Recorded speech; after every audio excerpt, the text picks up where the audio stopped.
All right, Emily, we're live on YouTube. Karen, we're good to go. All right, good evening, everyone. Thank you so much for joining us. Tonight is Monday, November 2nd, 2020. It's 7:01.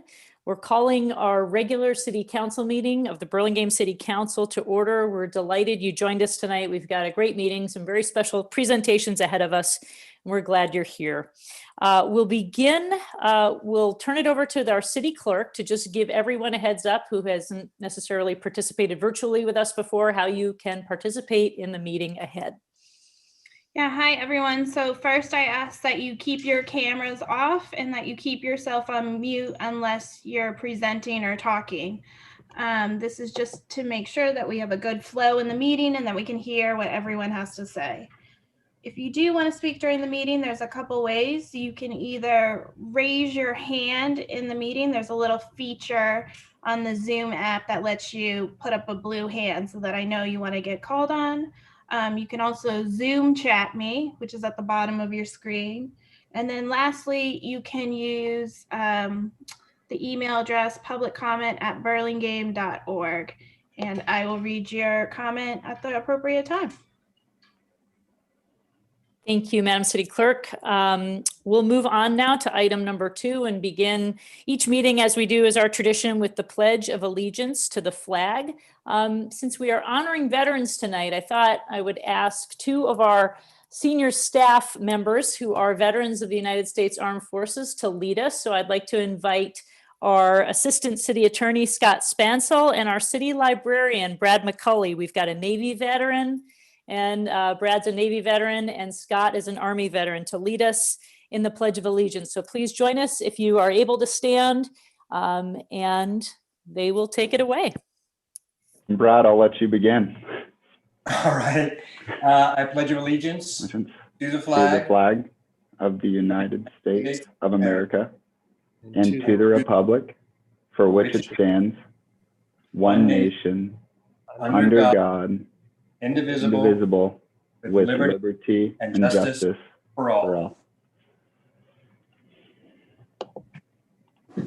Thank you both for leading that, and thank you for your service. We have, next item is our roll call of the City Council. We'll turn it back over to our City Clerk. Councilmember Coulson. Here. Councilmember Brownrigg. Present. Councilmember Ortiz. Here. Vice Mayor O'Brien. Here. Mayor Beach. Here. We are all present and accounted for. Item number 4, report out from closed session. This was a closed session of the City Council on a human resource matter. I will turn it to our City Attorney and ask how we best report this. Since I was not present, I cannot do it for you, but I'm assuming that you took no final action tonight and therefore would have nothing to report. Correct. We took no final action and have nothing to report. Thank you very much. We will move on to item 5, which is upcoming events. We have a number of events in our city. We'll start, of course, with tomorrow is Election Day, and we will not steal the thunder. We have a wonderful presentation I hope you'll stay tuned for tonight. Our city clerk, who's an expert on elections, will give us a full lowdown of things you need to know about Election Day tomorrow and how we can expect to have results over the next few days and weeks. So definitely worth sticking around for that presentation shortly up here past the hour after we have 3 presentations tonight. But remember, tomorrow is Election Day. We also have on Wednesday, November 4th at 2 p.m. via Zoom, Virtual Memory Cafe. So a memory cafe is a social gathering for those members of our community with mild to moderate memory loss and their care partner. You can call 558-7300 to get signed up, or you can call our recreation department as well, and they can provide more information. Between November 9th through the 20th, if you have a gently used coat, Recology Coats for Kids is doing a coat drive, and you can drop off your gently used coats at the library. Pick up and drop off for our library materials between the hours of 10 a.m. and 4 p.m. So we're partnering with our Burlingame Public Library and Recology Coats for Kids. The next virtual online forum for the El Camino Real roadway renewal project will be launching virtually on November 16th. So it's the next online virtual forum. Our partners, Caltrans, will share progress made during the environmental phase of this project, which will have some very important new information and even improved features of how the public can continue to engage and participate. Remember, the renewal project has some dual goals. We want to improve the roadway safety of the sidewalks, the roadway and the drainage, and also preserve the beautiful character of our tree grove. On November 16th, between 2 and 3:30 p.m., it's a collaboration between the City of Burlingame and the San Mateo and Northern California Small Business Development Association. There'll be a free training for restaurants who need some help figuring out how to survive in an incredibly challenging economy. There's a free presentation, some great resources between 2 and 3:30 p.m. You can contact our economic development staff for that and more information. There's a flyer going around as well. We have the Gobble Wobble 2020, which is a Thanksgiving celebration where the community can run, walk, bike, scooter, skate, and roll all over Burlingame safely and socially distanced. Get outside and be active while you work your way through 7 different routes, totaling 11 miles through Burlingame. There's no registration required to participate. It's an optional Gobble Wobble bags are available for $5. The routes can be found on the Parks and Recreation Department website under events. And while we're doing that, we should also give a huge shout out to our amazingly creative Parks and Recreation team who developed that whole amazing Halloween parade this past week. And so many of our other members of our city staff who dressed their vehicles and celebrated Halloween in a safe, socially distanced way through the community. And finally, even though we're still in November, we're thinking Thanksgiving, we're already looking ahead to the holidays. There will be Santa visits this year via car. So back again, but modified. The Parks and Recreation Department Foundation, Parks and Recreation Foundation is working very closely with Santa Claus to drive by your house. Dates are available. You can register at the Recreation Division website. Colleagues, do we have any other announcements we'd like to share with the community? Seeing no hands up, I think we've got all of them here, and we will move on to some presentations tonight. We have 3 this evening. We're going to start by honoring a number of Burlingame veterans who have been nominated by their community members. We'll also be honoring our wonderful city attorney who will be moving on from the city of Burlingame. And finally, we'll also have a presentation about the November 3rd, 2020 presidential election information. So if you can stick with us for the next half hour or so, there's some great information coming forth. And we'll begin with our Veterans Day celebration. So I think we have 8 veterans who have been nominated tonight by their fellow community members. And thank you, Madam City Clerk, for bringing up our presentation tonight. This is a wonderful tradition we started about 4 years ago here in Burlingame. And every year it's always wonderful to learn of community members that maybe some of us didn't realize have served in the armed forces. You know, our nation twice every year, we take a moment to think about our armed service members. In May, it's a more solemn occasion. We think about over Memorial Day, those who have lost their lives in the line of service for our country. Here on Veterans Day, we honor everyone who's ever worn the uniform, and those who haven't had their service end tragically still made tremendous sacrifices for our country and for our freedom. Being sent all around the globe, wherever the country asked, doing the job that was asked in wartime and in peacetime. So this is definitely a wonderful opportunity to honor a number of Burlingame's veterans here tonight. So we have a little presentation. We're doing this virtually. Normally we gather in City Hall and we have the opportunity to see the veterans in person and shake their hands and take a picture and hand a certificate to them. It's a little trickier when we're via Zoom, but we're so delighted. Many of them are joining us tonight. I can see their names in the participant window. But again, because it's a little tricky, we decided to have a virtual presentation as well. And given that I'm an Army veteran myself, this is extra special this year to present these certificates. And we'll begin with our first nominee, who is nominated by the president of the Burlingame Rotary Club, Emily Matthews. And we would like to, Madam City Clerk, we'd like to honor Specialist 5, James Seifert. And Jim, as we well know him, in Burlingame. You may not know he had served 2 years in the United States Army between 1957 and 58 in Germany with the 498th Engineer Battalion. And I think this photo is particularly wonderful because those of us who know Jim around the community, we rarely see him without a camera. He is an amazing photographer, and even back during his Army service, he took this picture of himself in a mirror so you can see his name tags are in reverse. It's such a creative picture. I think it's really wonderful. So Jim, if you're with us tonight, if you could give a wave in the window, thank you so much for your service. And we're glad you're with us. And the next slide, I'll just show a glimpse of one example of the certificate. Our city staff did a wonderful job. These are way more beautiful even in person, but there's a beautiful Burlingame seal. And every veteran who's honored tonight will get a certificate like this that says, that thanks them on behalf of the city of Burlingame and the entire community for their service to our nation, and a little bit about their service. So Jim, that'll be coming to you in the mail. And we'll go to the next veteran here we'll honor tonight.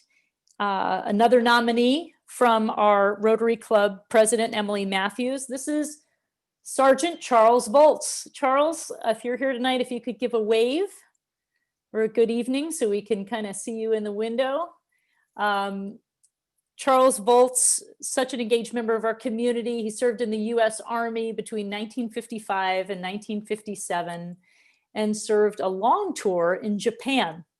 And Charles was serving as a very senior E7 position, an enlisted 7 position as a battalion supply sergeant when he was only an E5. And so this is just a great photo of him working in Japan. So Charles, thank you so much for your service.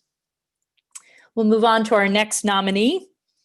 I was honored to submit this one, our friend Dale Perkins, who's known as Mr. Burlingame, the artist.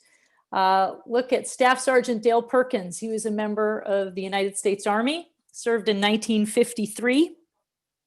He served at Fort Ord in San Francisco for the 6th Infantry Division. And Dale Perkins, he enlisted in the Army Reserves and was stationed at Fort Ord.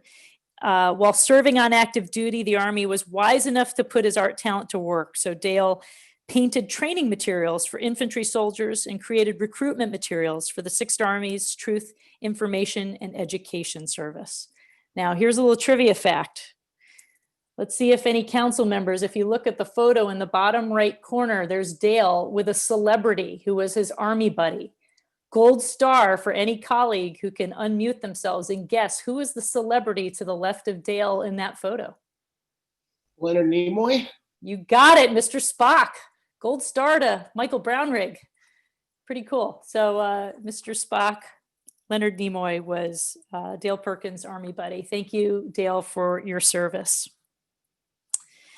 Moving on to our next honoree, we have First Lieutenant William Sexton. Many of us know him as Bill in the community. Served in the United States Army between 1968 and 1970. There's a picture of him towards the left of that black and white picture. He was an Army ROTC graduate from the University of California, Santa Barbara, where Bill earned his officer's commission in 1968. During his 2 years on active duty, he was stationed at Fort Lee, Virginia, Fort Carson, Colorado, and near the demilitarized zone in the Republic of Korea, which we all know as the DMZ. While serving in Korea, First Lieutenant Sexton ran a logistics depot that supported 50,000 American troops, and he's a proud lifetime member of the Veterans of Foreign Wars. So for those of you who have ever, I'll tell you, this is one of the scariest places on earth, the DMZ, and for First Lieutenant Sexton to have served at that time, it's always been an unstable part of the world, but there were a lot of skirmishes going on at this point in our history. And this was no easy assignment. So thank you so much, Lieutenant Sexton, for your service. And Bill, if you're with us, you can give a wave too. We'll move on to another nominee who was nominated by his wife, Ruth. We have Charles Kavanagh. who served 4 years in the United States Air Force. So finally we got moved off from some of those Army folks, and we're honoring an Air Force member right now between 1964 and 1968. Charles served as a radio operator in Turkey, monitoring Russian missile launches and United States U-2 flights during the Cold War. Later, he became an owner of Kavanagh Engineering, and which he ran in here from 1983 to 2016. So thank you so much, Charlie, for your service during lots of tension during the Cold War in a really interesting part of the world as well. Thank you so much for your service and being with us tonight. And we'll move on to our next honoree. We have Mr. Raymond Tyler, nominated by neighbor and friend Russ Cohen. Raymond served for 4 years in the United States Navy between 1958 and 1962. Really interesting career, graduated from the Naval Photography School. As a photo mate, served on the aircraft carrier USS Franklin Roosevelt. He made 3 Mediterranean cruises during the Cold War period with US and Russia, served on high alert during a very tense period. His responsibility on board the carrier was to take movies and document launches and landings for pilot training. In addition, he also photographed naval ceremonies for public information. Raymond currently enjoys attending shipmate reunions held at various cities to stay in touch and renew old friendships. He also volunteers at the USO at San Francisco International Airport to support traveling troops and their families. This is Raymond's way to give back, and as the USO was incredibly helpful and meaningful to him during his time of service. So thank you, Raymond, for your continuous service to our fellow veterans and service members, and for your service to our nation. Our next honoree tonight is Mr. James Pettee, Jr., nominated by his wife, Gail. And we are honoring James' service, which was 4 years in the United States Navy between June 1951 and May 1955. And James is a combat veteran who served during the Korean War during that time. Wonderful, wonderful photograph. And thank you for serving in the United States Navy. We honor that service. And finally, we have one more nominee, I believe, tonight. We have Colonel Alden Cunningham, member of the United States Army, had a long, distinguished career, 27-year career in the United States Army between June 1963 and March 1990. He retired at the rank of, as we would say in the Army, full bird colonel, which is quite a big deal. He graduated from the United States Military Academy at West Point in 1963, deployed numerous times around the world, including a tour in Germany between 64 and 67, a combat tour in Vietnam between 67 and 68, tour in Korea, 74 to 75, Mexico, 80 to 83, and Nicaragua in 85 to 86. He is a decorated soldier with the Defense Superior Service Medal, 2 awards of Legion of Merit, numerous other decorations. And when I zoomed in on this photo and looked closely, I noticed that the good colonel had a Ranger tab as well, which is one of the most rigorous schools that an Army officer can go through, especially when you think of during that wartime. I think it's so fitting that this photo has the colonel's family in it, because a 27-year career, every service member, their family sacrificed a lot, but I think it's a beautiful picture at his retirement with his wife and his 2 daughters, who certainly supported and sacrificed so much during their family's service in the United States Army. So with that, I will pause and we can close the presentation, and I would love to open it up to council colleagues. First of all, I think everybody should give a round of applause to these 8 amazing veterans, and for their service in our community, but also for their service to our nation. And if anybody would like to say a few words of colleagues, I'm opening it up right now.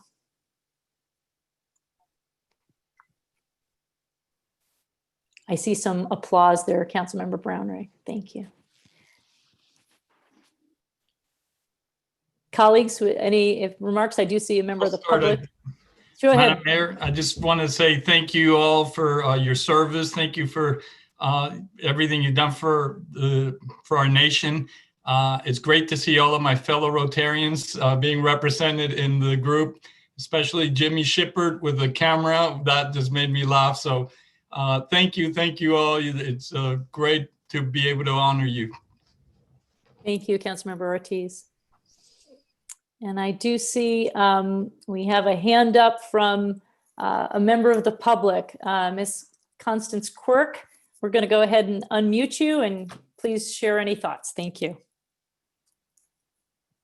Hi, I just wanted to let Ray Tyler know how proud I am to have him as a friend who served our country with honor. And I want to wish a happy Veterans Day to all the great veterans here in Burlingame. Thank you for your years of service. Thank you so much for your comments, Ms. Quirk. We appreciate it. Councilmember Brownrigg, go ahead. Thank you, Madam Mayor, and I appreciate very much your really fine call out of the service of these individuals and the work they've done to make our country safe and to allow us the freedom to build the country within while they were protecting us without. And it's, always gives me great pleasure. One of the times in my life that I feel most proud about is serving shoulder to shoulder with some of our armed services colleagues overseas and back in Washington, D.C. So I got to see firsthand, as you did, Madam Mayor, that just the high caliber and quality of our military, their dedication and selflessness, and then we become the beneficiaries here in Burlingame afterwards because they turn into wonderful citizens and residents. So for this session, and thank you to the men and women in uniform here today with us and all around the world right now. Thank you, Councilmember Brownrigg, for your words. It's Madam Mayor, appreciated. I believe that Patricia Tyler had their hand up, so if they would like to unmute themselves. Sure, we'll go ahead and we'll allow Ms. Tyler as well. Go ahead. Okay, there you go. This is Raymond Tyler. Good evening, Mayor Beach and the Burlingame City Council members. Thank you for recognizing my years of service to this great nation with this special honor. And thanks to Russ Cohen for nominating me. It's been a blessing for Pat and me to live in Burlingame for over 50 years and raise our son John in this amazing community. The training and experience I acquired in the Navy has served me well in my professional career and even now as a member of the Burlingame Historical Society, where I video oral histories of local longtime residents with Kathy Foxhoven. But most importantly, thank you to all of his service members and the families, past and present, for their service and sacrifice as we honor our veterans this November 11th. God bless America. Thank you so much, Mr. Tyler, for joining us. We're just delighted you're here, and thank you for your words. All right. Do we have any other members of the public who wish to speak before we turn it back over to our council members who have a few final comments? I would just add that, first of all, thank you for recognizing veterans. And as I said to Emily earlier in the day, thank you, Mayor Beach and the council and your staff for all the great work you've done during the best of times and also during the worst of times during COVID. You're great leaders, and just keep up that great work for a great city. Thank you very much. Thank you, Colonel Cunningham. We appreciate it very, very much. And any other of our veterans who would like to say a word before we turn it back over to our council colleagues? We're just so delighted many of you could join us tonight. All right, then with that, we'll close the public comment. We'll thank our veterans again, and we'll turn it over to Councilmember Colson. Go ahead. Thank you. Thank you very much. I just want to extend as well my gratitude to all the servicemen and women who live in Burlingame and continue to make Burlingame a wonderful place. Um, having had a number of my relatives serve over the years, many of whom never came home, I really do appreciate the work that they've done and know how important it is, and really appreciate this because it gives me an opportunity to talk about it, especially with our children, who I think it is very important to share these kind of experiences, because a lot of our veterans are, we don't see them around as often anymore in today's circumstances. So I just really thank them for doing this tonight and participating, and for all the work that everyone does, because it does give us a wonderful opportunity to share with our young people the great members of our community and the work that they've done in the past. So thank you to all of you. Thank you, Councilmember Coulson. And Vice Mayor O'Brien, go ahead. Yes, I would also like to extend my gratitude to all our veterans presented today. Thank you very much for your service. And fortunately, I know many of you, and I know you're also quite dedicated residents to the city of Burlingame. And I would also like to thank all the community members that nominated our veterans. We appreciate your nomination, and really it's special this evening to see you all, and just congratulate you all for all your dedicated service to our country and also to our community. Well said. Thank you, Vice Mayor O'Brien. Well, with that, I hope everyone has a really wonderful Veterans Day. Sometimes this one goes by, and it's just good to be reminded why it's a big holiday, and thank a veteran in your life. And thank you all for being part of this little ceremony tonight. We'll hope you'll stick around for some of the other worthwhile presentations as well. All right, happy Veterans Day. Moving on to our second presentation. That was so uplifting. We have one that's uplifting, but also a little sad for the Burlingame team here. We are taking this time to honor our city attorney, Kathleen Kane, who has served our city so incredibly well and valiantly for the last 7 years here in Burlingame. She is moving on with a great new career opportunity. We have a proclamation here. Typically, when we have proclamations, sometimes I summarize them. This one, I think there's such important content to honor Kathleen's service to our city. It's worth really reading it. So I hope everybody will bear with me. And then I'd like to give colleagues an opportunity. We'll just go in reverse rotation order. We'll start with Councilmember Coulson, and we'll work our way up through the Vice Mayor and the Mayor. We'll say a few words if you'd wish. And then Madam City Attorney will give you the last word this evening, but we just want to do you justice. So we have a proclamation here that looks very beautiful. And again, we'd love to hand it to you in person, but we'll read what the words say. Whereas Kathleen Kane is a Bay Area native and a proud graduate of Burlingame High School, Stanford University, and Stanford Law School, whereas she began her legal career in 1999 as a clerk for Judge Fortunato Benavides of the U.S. Court of Appeals for the Fifth Circuit. And whereas Ms. Kane then worked as an appellate litigator for the Civil Division of the U.S. Department of Justice in Washington, D.C., and served as general counsel representing foster children in North Carolina's Administrative Office of the Courts. Whereas after returning to the Bay Area, Ms. Kane joined the law firm of Aronson, Dickerson, Cohn, and Lanzone in San Carlos, where she had the opportunity to serve as interim city attorney in Belmont before she was appointed as city attorney in East Palo Alto. And whereas Ms. Kane joined the City of Burlingame staff in April 2013 when she was appointed city attorney. And whereas during Ms. Kane's tenure in Burlingame, she negotiated a number of land use deals.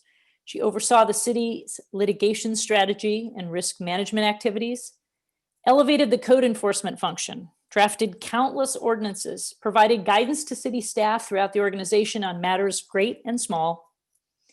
Whereas Ms. Kane's creativity, problem-solving skills, judgment, legal advice have been invaluable to the city council, city staff, commissions, and particularly the planning commission, which she staffed throughout her entire time in Burlingame. And whereas Ms. Kane has been a valued member of the department head team who will miss her advice, her friendship, her sense of humor, and her Zoom backgrounds. Now, therefore, be it resolved that the City Council of the City of Burlingame does hereby commend and thank City Attorney Kathleen Kane for her many years of dedicated service to Burlingame, and we congratulate her on her appointment as General Counsel for the Metropolitan Transportation Commission. That is a really big deal. There's signatures of every member of the Burlingame City Council. This is one that is bittersweet for our team. I'm sure we all have a few words to say, but before we let Ms. Kane speak, Councilmember Coulson, we'll just go down the line. Would you like to say a few words? Sure, I sure would. So first of all, Kathleen, you're going to be missed by all of us. And City Council is not an easy job. It's a really hard job, but I will tell you, you made it easier and you made it fun.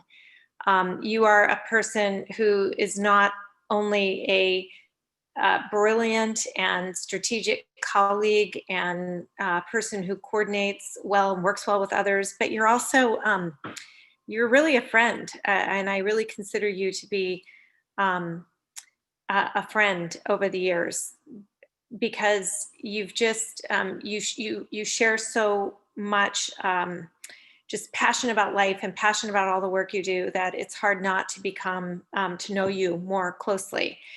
And this is something I don't think you would say about very many attorneys, but you're a visionary leader and you've moved a lot of really critical projects forward in Burlingame. And the one that I'm going to call out, and I'm sure Councilman Brownrigg will agree with me on this as well, as all of our rest of our colleagues, is our affordable housing project, which I will tell you, the developer told me that without you and your ability to execute and pull people together and understand the nuances of the financing law and just pull all those parties together, we would not have 132 families coming to Burlingame soon. And it's your commitment on important projects like that for the community, for which I think you are beloved. The MTC job, all I can say about that is I hope you bring a little Burlingame down there to MTC. I know it's going to be a tough job. It's a complicated and complex job. I congratulate you for it. They couldn't have picked a better person in the entire state of California, as far as I'm concerned. You are the person for this job, and I'm delighted that in some small way we'll get to continue to work with you. But again, thank you for your service. I look forward to continuing our working relationship over the next however many years. Congratulations. And I wish I had a glass of champagne, but I can't on a city council call. Here's to you, Kathleen Kane. Great words. Thank you, Councilmember Coulson. Councilmember Brownrigg, you're up next. Well, thank you, Madam Mayor. Well, first of all, ditto to Councilwoman Coulson. I of course endorse all of her praise. One thing that allows me to be a little more brief is that Kathleen Kane knows in what high regard I hold her, because I tell her that quite often. She has been an inevitable and indomitable force for sensible policy, but also policy that has helped Burlingame grow and evolve in ways I think are incredibly important. I do think that our community is strong because forever we have been a mix of upscale patrician San Franciscans and blue collar folks all working together to make this town great. And I am dedicated to make sure we keep it that way. And thanks to Kathleen Kane, not only do we have the affordable housing project, but we have a significant transformation in the north end of Burlingame, which she has been a huge part of.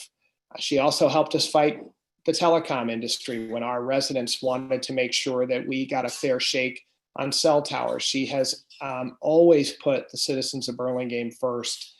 And we have been extremely lucky because this council as a whole has not been a status quo council. We've had to deal with a lot of ups and downs, but we've also tried to be visionaries. And you cannot be a visionary if you have staff and a city attorney who keep telling you, you know, that's awfully risky. You better not go down that path. No, can't do that. So, so I really applaud Kathleen being able to strike that balance between prudence and innovation.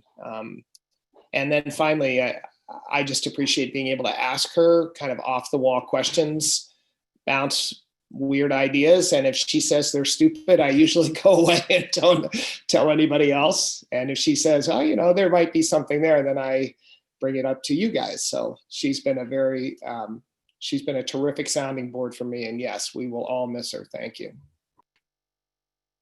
Thank you, Councilmember Brownrigg.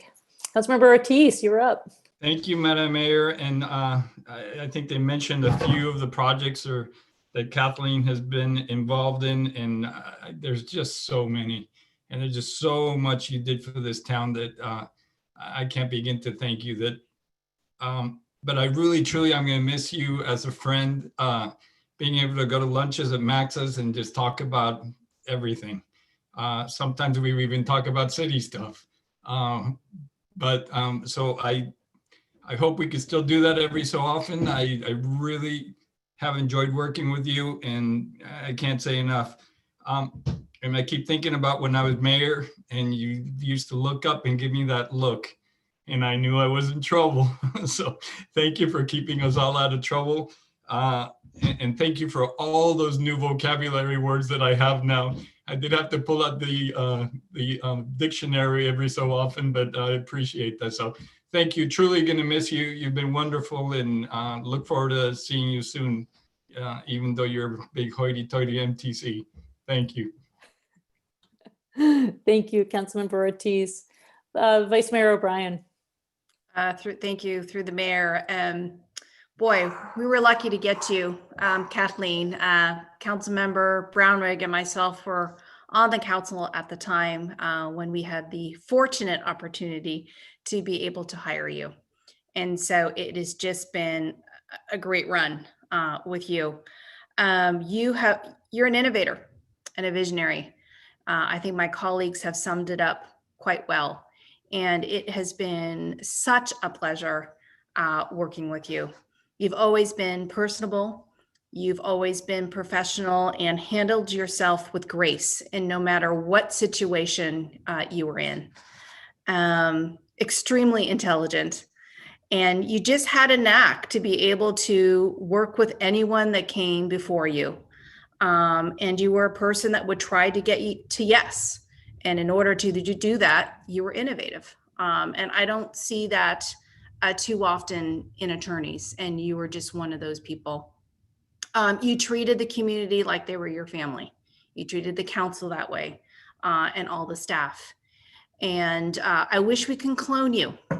I hate to see you go to MTC, but what a great path for you and a challenge. And they are going to be so lucky to have you. Our loss, their gain. But thank you very much for your years here in Burlingame. We were fortunate, and you will definitely be missed. And it has been such a pleasure working with you all these years. Thank you, Vice Mayor O'Brien. Echo everything colleagues said.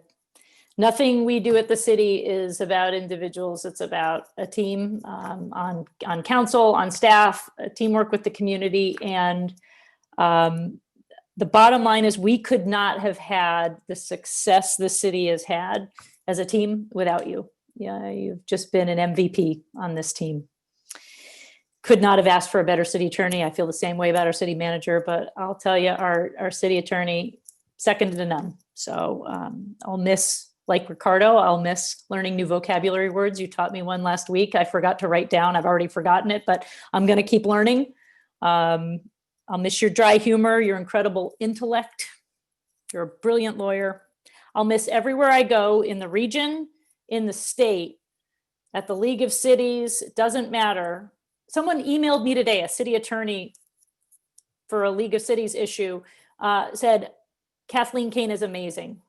Congratulations to her for going to MTC, Burlingame's loss. It's true. Everywhere we go, you're a rock star and your colleagues around the state know it. You're so well respected, and you're the right person for that job. I think we feel really lucky that Burlingame was a part of your journey for as long as it was. So miss your friendship, but we will all continue to keep in touch with you. Thank you so much for your service, your professionalism, and everything you've done for our community. With that, we're going to let you say whatever you'd like to say, but thank you so much. Well, I didn't prepare anything formal. This is a very hard place to leave, and I leave my heart here with all of you. It has been such an honor and a genuine pleasure to work with all of you. And I think that the council's well aware that, you know, the work of the city happens out of the spotlight. We have an amazing staff who bring their best every day and quietly do their best for the people of Burlingame, and don't get thanked very routinely. And so I would like to extend my thanks to them for being such ethical, hardworking people, and such a pleasure to be around. We have an amazing department head team. Doesn't happen very often. It's going to be very hard to leave them. And I've always gotten to boast that I have the best council in the Bay Area because you all are each smart and dedicated. And when you disagree because you have different ideas about what's best for the city. Nobody's trying to get one over on anybody else. And it's an inspiration to work with all of you. I'm going to miss you terribly. I am going to just be up the road. So I expect both to be told when we're screwing up, and I'll do what I can to fix it. And also hope to just keep in touch with all of you. You know, I grew up in the area, went to Burlingame High School, came full circle and came home. And Burlingame will always be home, and I will always cheer you on from the sidelines. You have some interesting times ahead, and I wish you the very best. And if there's anything I can do to help still be a sounding board, I'll be there. You have my cell phone. Thank you all so much. Big, huge applause for you, Kathleen. Thank you for your incredible service. Wow. And we all have plenty of opinions about MTC, so we're happy to be your sounding board as well. Some of my city attorney colleagues have begun to share those before I'm even a member of the staff. So there's a to-do list. Excellent. All right. Well, we wish you all the best. We'll be in touch. Thank you, members of the public, for sticking with us through that important presentation. We have one, item number 6C. Is an important presentation we'd like to share now on the November 3rd, 2020 presidential election. And this will be led by our amazing and talented city clerk, Megan Hasselscherer. She is, for those of you who know our city clerk, who is sort of the backbone of these meetings, how our meeting minutes come on, the transparency behind all that we document in city council. What you may not know is the breadth of experience she brings to election works. It's really her passion. It's her area of professional expertise. Before coming to Burlingame, Megan actually served 4 years at the County of San Mateo as the elections office supervisor. She's got a law degree, and she served as a lawyer for the elections office in the American territory of Saipan. So gold star to anybody who can find that on a map easily. It is off the coast of the Philippines. She really knows election stuff, and I think she's got some great information for us about tomorrow's the big day for voting, but also what we can expect in the days and weeks ahead. So without further ado, we'll turn this presentation over to our city clerk. Thank you, Mayor Beach. Let me just share my screen.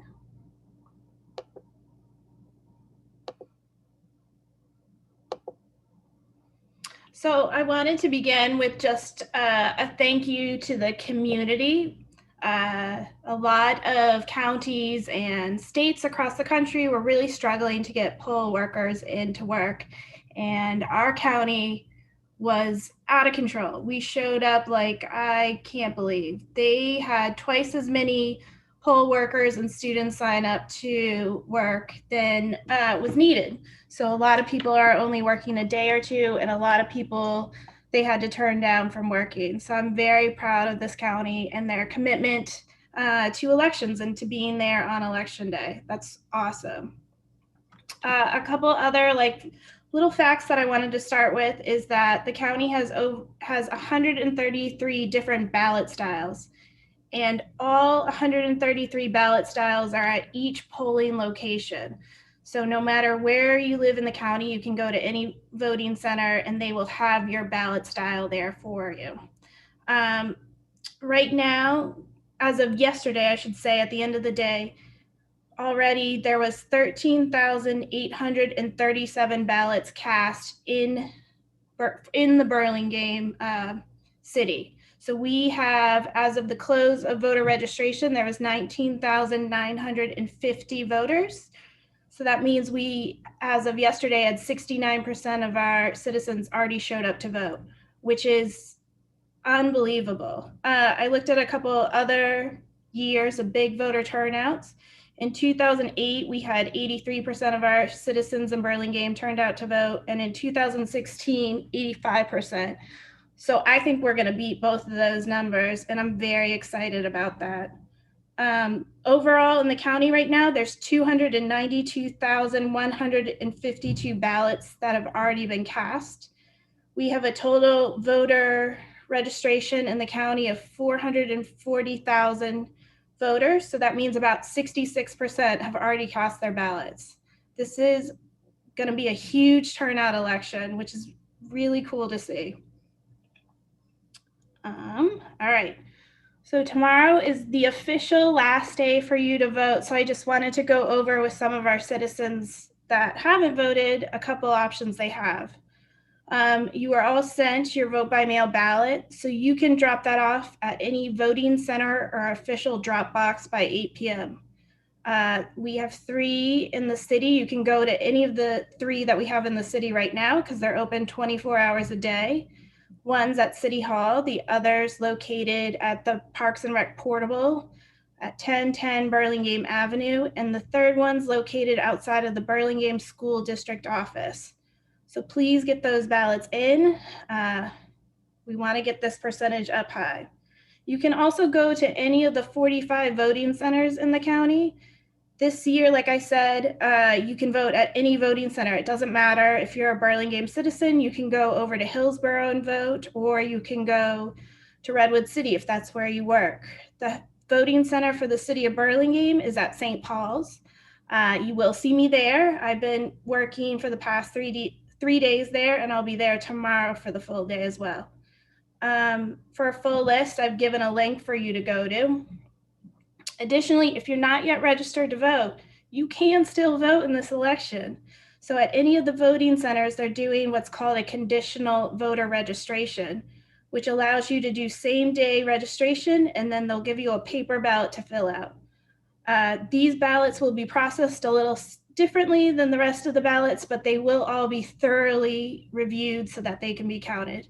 And then you'll be registered for all future elections.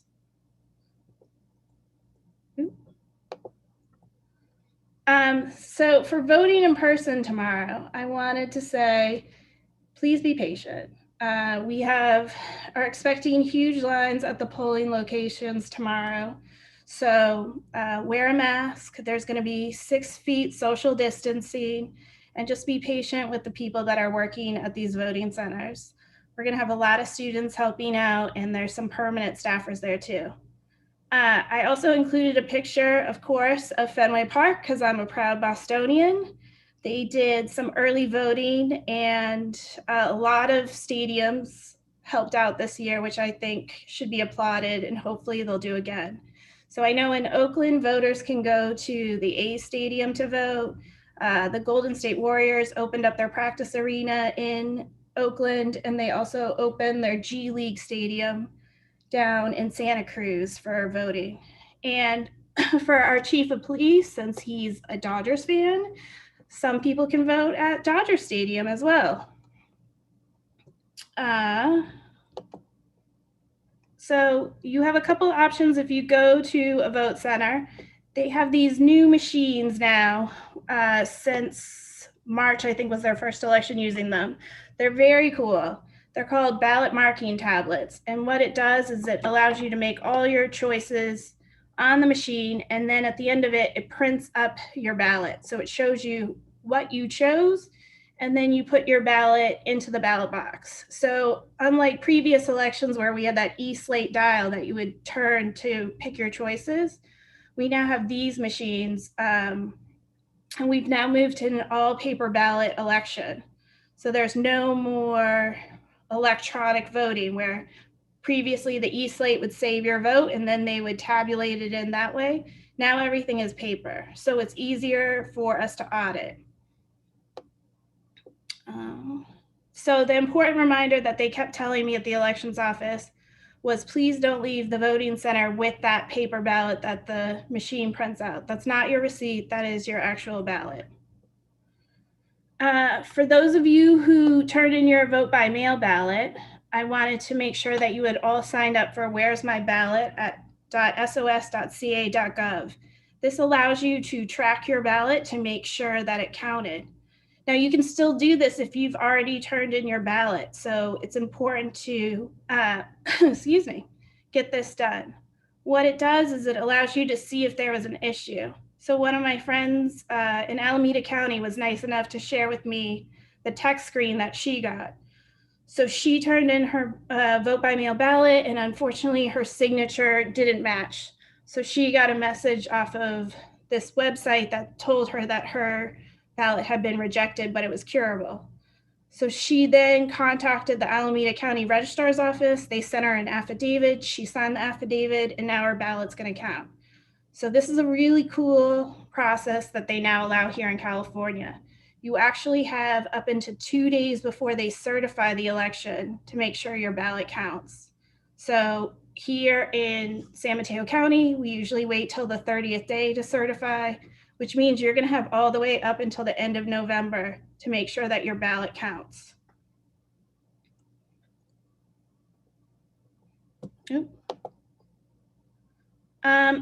So if you still have your vote by mail ballot, I would ask you your best bet is to turn it into one of the drop boxes. If you turn it in tomorrow at a post office, you would want to make sure it gets postmarked. So the county is allowed to accept ballots that are received up through 17 days after the election for this election, but they have to be postmarked on election day. So it's much easier for you to drop it off in any of our ballot drop boxes.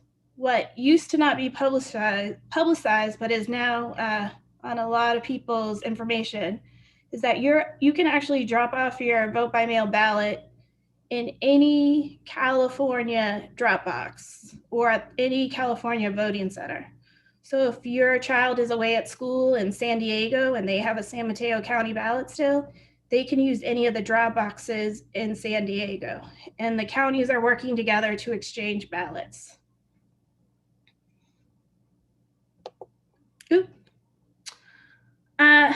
So this picture is a little technical, but I like to include it just so everyone knows how thorough the process is for vote by mail ballots.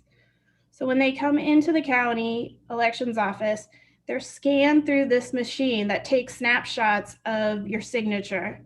And then 2 people are going to sit there and check all the signatures that come in on the envelopes.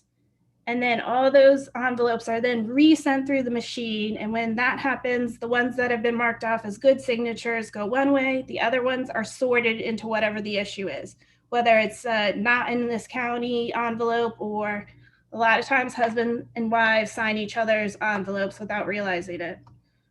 After it does that, then people work to take the ballots out. They make sure everything looks okay, and then they're sent through a scanner to read what the results are. So if you undervote or overvote, meaning you vote for less than you can, or you decide to vote for all the candidates on a contest, those ones the machine doesn't know what to do. So then 2 people are going to sit there and go through it. So on election day, you hear a lot of people shouting out undervote, overvote, or whatever the write-in name candidate is. After all that, then on election night at 8 o'clock is when they can basically hit an enters button, which will tell them tabulate all the results of scanning these ballots in. Now, excuse me, when I worked at the elections office, we had the old scanners, and we could only process through this about 7,000 to 10,000 ballots a day. In talking to Martin, who's the new supervisor, they're scanning, processing 20 to 25,000 ballots a day. So it's drastically improved. And several other California counties have also upgraded their systems to these new machines, which is great. But as we all know, people love to turn in their ballots on election day. So I took this picture in 2014 when I worked at the county.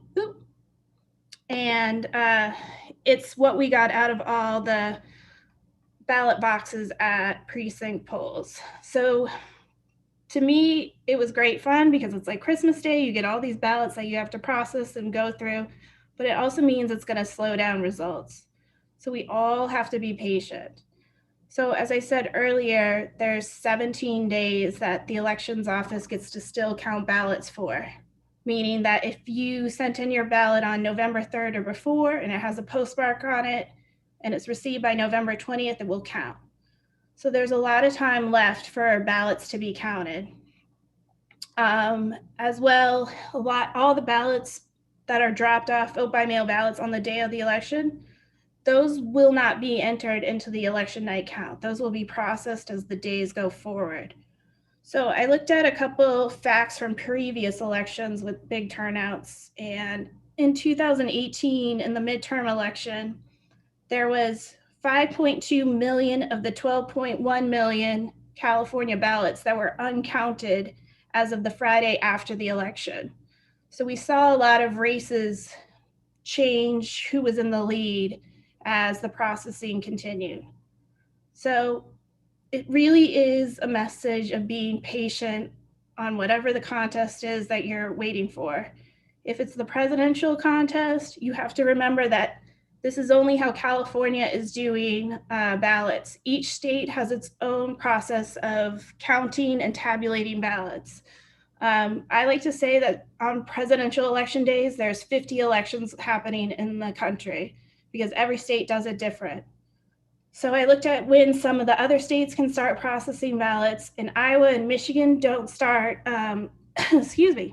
opening up envelopes until October 30th. So they may have received ballots, but they won't start opening them and making sure that they can count till far later than we did. We started on October 5th, so we were ahead of the game.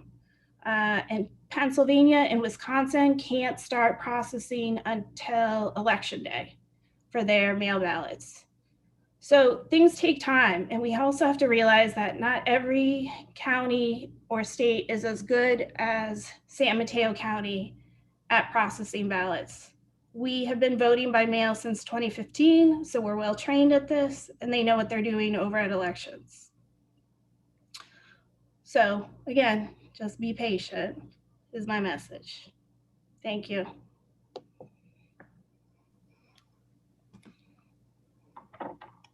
Thank you so much, Madam City Clerk, for a great education presentation. I hadn't seen some of those visuals before. They're just terrific. Colleagues, do we have any questions for our City Clerk? I see Councilmember Coulson. Thank you. So, Megan, what would the easiest place for voters to go? Where would be the best website for voters to go on election night to see the local and California state results? There's going to be a couple places you could check out. smcvote.org will have our county results. They'll be doing updates every 30 minutes or so. So they'll start with an 8:05 report, and then they'll keep going as things come in. The Secretary of State's website will start to try to combine everything. But you can also, if you Google, there's a bunch of news sources that are going to do a good job at tabulating ballots. But if you want just straight what the count is, I would go to either Secretary of State or to your local county registrar's office. And just one other question. So one of the members of my household decided to re-register and vote in the state at which she is living now, which is Wisconsin. So I'm very happy about that.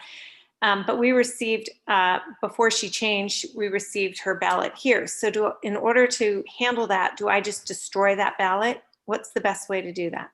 Yeah, so you can either surrender it, which is you can turn it into a ballot box and write, does not live here anymore, or you can just rip it up and put it in the trash can.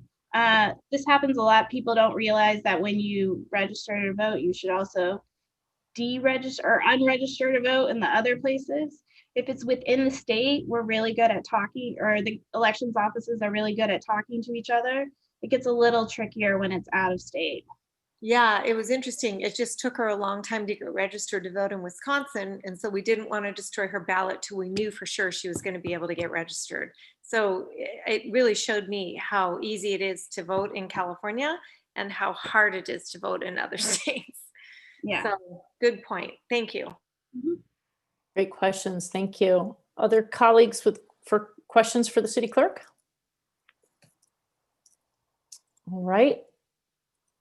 I'm going to take a opportunity here to see if any members of the public have questions for the city clerk, because this is such an important topic. If you do, we'll give you 2 minutes to state your question.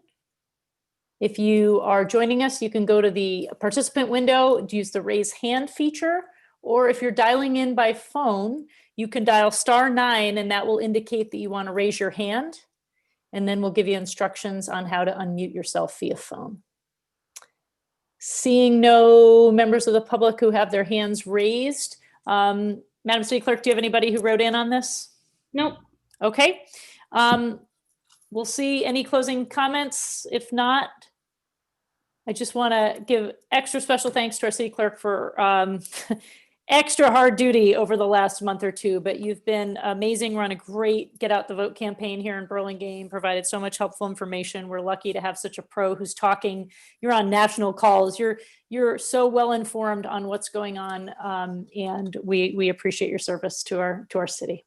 Thank you. All right, thank you. Well, with those presentations, very informative tonight, we are now moving on to more traditional aspects of our agenda. Item number 7, we have an opportunity for public comments, non-agenda items. So members of the public can speak to the city council about anything on their mind or recommend an item for a future agenda. Because of the Ralph M. Brown Act, which is the state and local agency open meeting law, the city council can't respond or deliberate on an item that you bring forth, but we are more than happy to listen. And we'd like to give members of the public the opportunity to speak to any item that is not on the agenda tonight. Madam City Clerk, do we have anybody who wrote in? We do not. Okay. If you'd like to speak now, you can use the raise hand feature or dial *9 on your telephone. Seeing nobody raising their hands, we'll close public comments, non-agenda items, and we'll move on to our consent calendar. The consent calendar items usually approved in one single motion unless a member of the council or the public wishes to pull an item and speak on an item listed here. So colleagues, would anybody like to pull an item from the consent calendar?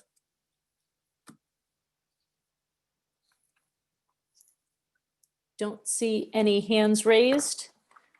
I would like to pull item 8I, and I will ask at this time if there's any members of the public who wish to pull an item. Seeing none, I'm more than happy to entertain a motion to approve item 8A through item 8H. So moved. Thank Second. you. Councilmember Ortiz made the motion and seconded by Councilmember Brownrigg. We'll take our roll call vote.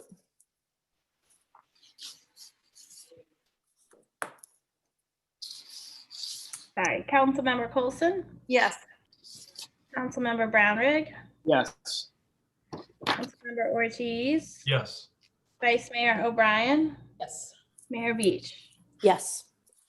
Thank you. Motion passes unanimously. I pulled item 8I just because this is sort of linked with 2 other items tonight, but primarily that we said goodbye to our wonderful city attorney, but this is an item to appoint Scott Spansel as our interim city attorney. I just wanted to really give an opportunity to introduce Scott to our community, who brings so much broad, amazing legal experience to our team. He's been serving since December 2019 as assistant city attorney, but before that, he worked as a special assistant U.S. attorney for the Northern District of California. He was an Army JAG lawyer, so shout out to another veteran who led our Pledge of Allegiance tonight.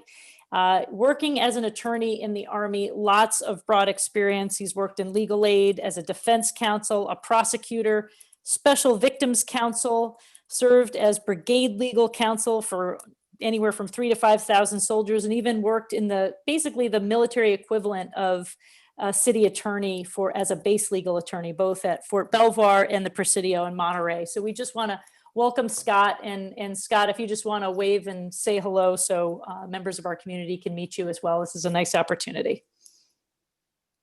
Thank you all, Madam Mayor. I'm very excited to be here. Obviously, no one is sadder to see Kathleen Kane go than I did, and I'm just so glad that I got to work with her for a year and learn so much. So I'm very excited to be here, and thank you very much for the introduction. Well, thank you again for serving as our interim. Colleagues, do you have any other, I see, I'll see if colleagues have any comments before I see our city attorney has a comment as well. But colleagues, any other comments right now? No, Madam City Attorney, go ahead. Yeah, this is where I get to congratulate myself for hiring Scott. He has been a great addition to the city team, and I think you'll find that his judgment and energy and compassion will make him a great interim city attorney for you. And I know that he will be very supportive of the council's efforts to recruit. And I think I feel better going, knowing that I'm leaving you in his capable hands. So good luck with everything, Scott. Sorry to leave you with the stuff that I wasn't able to finish, and I think you'll enjoy working with him. Thank you, Kathleen. Any members, if colleagues don't have any other comments, any members of the public wish to speak on this item? Seeing nobody who's raised their hand or dialed *9 on their phone, Madam City Clerk, do we have anybody who wrote in? No, we do not. Okay, I'll close public comment. And so unless anybody has any closing comments, we can entertain a motion. Motion to approve. Second. Thank you, Vice Mayor O'Brien, seconded by Councilmember Coulson. We'll take a roll call vote. Councilmember Coulson? Yes. Councilmember Brownrigg? Yes. Councilmember Ortiz? Yes. Vice Mayor O'Brien? Yes. Mayor Beach? Yes. Motion passes unanimously, and thank you again. We've got a great team here at the city, and we're lucky that Mr. Spansel was in-house already to serve as our interim. Item 9, public hearings. We are moving on to item 9A. We have a public hearing to consider the introduction of a short-term rental ordinance. And this has been work that's a long time coming. Our staff has done an amazing job. We've had an amazing consultant help us. We had a very thorough study session over the summer. I'll pass it to our Community Development Director, Kevin Gardner, to give us an overview and bring us up to speed where we're at. And I know we've read the materials, but we'll bring the public up to speed as well. Thank you. Thank you, Mayor Beach and members of the council. And in the light of bringing the public up to speed, we have a slide presentation. So Megan, if you can bring forth the slides, please.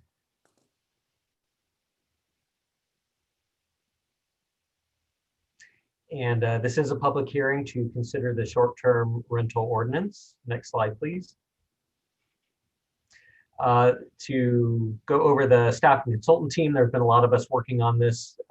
Myself, City Attorney Kathleen Kane, Assistant City Attorney, now Interim City Attorney Scott Spansel, City Manager Lisa Goldman, and then with us from Good City Company is Aaron Ackman and Kelly Beggs, who have been working on the ordinances itself. And with that, it's my pleasure to turn over the presentation to Aaron and Kelly. Thank you, Kevin, and good evening, Honorable Mayor and City Council. Aaron Ackman with Good City Company. Next slide, please. Tonight, we're here, of course, to introduce the short-term rental ordinance, as well as provide some background and some an overview of the key policy objectives contained within this ordinance. Next slide, please. This is actually the third time that the council has heard this topic. The first time was about a year ago in December of 2019. The council provided higher level policy direction related to a short-term rental ordinance and heard some background. In July of 2020, the council then provided specific policy direction on a number of policies that we brought forward for council consideration. They're here on the screen. My colleague, Kelly Beggs, I'll turn the presentation over to her soon and she could go over some of the details. But some of the key policy objectives that the council supported were a primary residency requirement, so that if someone were to list an Airbnb rental, it actually had to be his or her home. Someone couldn't buy a house specifically to rent them out as an Airbnb. A local contact was important, so when there are issues, the city knows who to reach out to. Concurrent listing limitations were also recommended, so that someone couldn't put 5 separate bedrooms for rent on the same night, and that's when we start to see some of the problems when you have too many cars coming to one home. An unhosted rental limitation, and also a focus on TOT collection. In terms of 2 other policies that were mentioned that we did not include, the first is occupancy limitations. We did not put a specific occupancy limitation in this ordinance because we believe that could also be covered through the health and safety code. There's already limitations found within that law. Also, night minimums are not included. That's something that the short-term rental platforms object to. They're also just complicated to enforce. And when you're in cities along the peninsula, cities like Burlingame, there actually are a lot of single night stays as people are using short-term rentals for business travel rather than, if you're in Napa or near Disneyland where people are going there to vacation. Next slide, please. Just a little bit of background right now. Actually, in 2019, there were 190 active short-term rentals in Burlingame. It translated to about 9,200 nights that people stayed in Burlingame in short-term rentals. The other one is an interesting stat. There's 18,000 Burlingame residents have used Airbnb as renters. So it's something that I think we all know that everybody is pretty familiar with staying in an Airbnb at this point.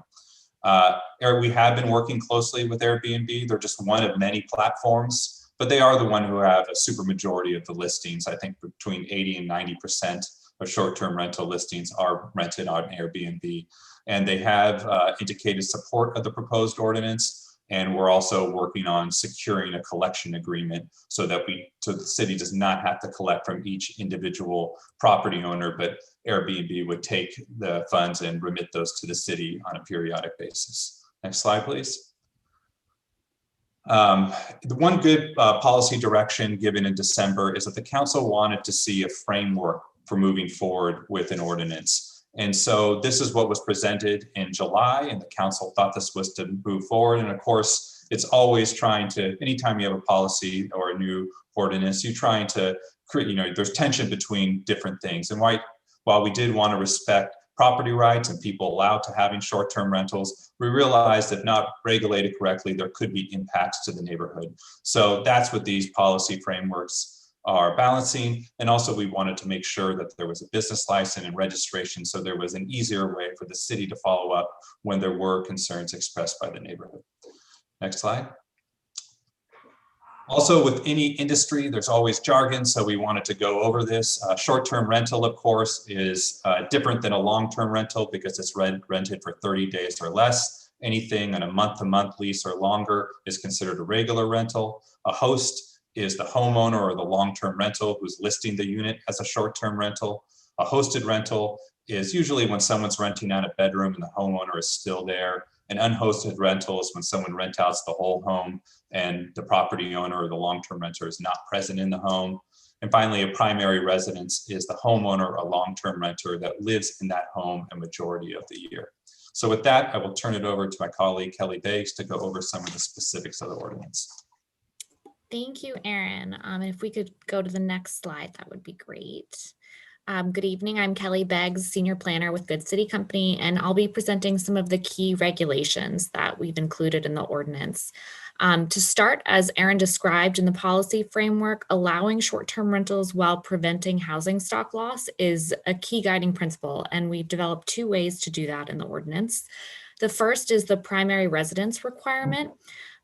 So to ensure primary residency, the short-term rental application has to include proof of primary residence that would demonstrate that the homeowner or the long-term renter lives in the unit a majority of the year. And this restriction is really intended to keep people from buying apartments and single-family homes to be used exclusively as short-term rentals. And then the 120-day limit for unhosted rental days per year limits the number of nights that hosts can rent their home without their presence there. And this restriction similarly would discourage people from using units exclusively as short-term rentals. And that's because the economic return would really not be sufficient with this kind of limitation in place. If we could go to the next slide. And the regulations on this slide have been incorporated into the ordinance to protect neighborhood character largely. To start, special events such as weddings, parties, and commercial functions will be prohibited at short-term rentals. Concurrent listings are limited, and this is so that a short-term rental would not have more than 1 listing for the same residence on the same days. And this limitation is really intended to prevent a kind of high-intensity hacker house scenario where you'd have a bunch of bunk beds being rented to different parties. The ordinance affirms that short-term rentals are subject to the city's noise ordinance. Recycling and refuse requirements are established. On-site parking is required to be made available to renters to avoid neighborhood street parking issues. And lastly, a 24/7 contact person, referred to as an authorized agent within the ordinance, must be provided for unhosted rentals. This agent is required to respond to telephone and email messages that are related to health, safety, or welfare of the public or renter within 30 minutes at all times, 24 hours per day. And they have to be on site within 1 hour of being notified of complaints regarding the condition or operation of the unit or of the guests. Moving on to the next slide. Thank you. The ordinance also sets forth a registration and renewal process for short-term rentals, and this must be satisfied prior to advertisement of the unit as a short-term rental. Application requirements are set forth, and a fee will be set for the application by City Council resolution, and this will be available for review at the second reading of the ordinance. Annual renewal would also be required, and this renewal would also include proof of payment of the transient occupancy tax. TOT is required to be collected as part of the registration and renewal process, and the city may also enter into the collection agreement with the hosting platform that Aaron referenced earlier. Moving on, thank you. So after the ordinance is adopted, staff will consider a variety of options to determine the most efficient way to administrate this program. As mentioned, a TOT collection agreement with hosting platforms is a really ideal way to ensure that TOT from short-term rentals is collected and remitted to the city. Additionally, the city may elect to hire a consulting firm to assist with outreach, registration, and renewal, and they may also ask for assistance from a consulting firm with TOT collections in instances where a collection agreement is not available. So moving on to the next slide, I will turn it back over to Aaron. Thank you, Kelly. So that concludes our presentation. In terms of next steps, of course, the council should discuss the ordinance, ask us questions, and provide any direction. We will incorporate any changes, or if there are no changes requested, we'll bring back the ordinance for a second reading. And at that time, we'll also bring back a registration fee resolution to the council for adoption, which will set the amount for short-term rental registration. Next slide. Oh, there we go. So that's the last slide. So I'll turn it back over to Kevin at this point. Thank you, Aaron and Kelly. And with that, actually, I'll turn it over to the council for questions of staff or our consultants. All right, thank you for the great presentation and the tremendous work staff and consulting team have put towards this draft ordinance. Thank you.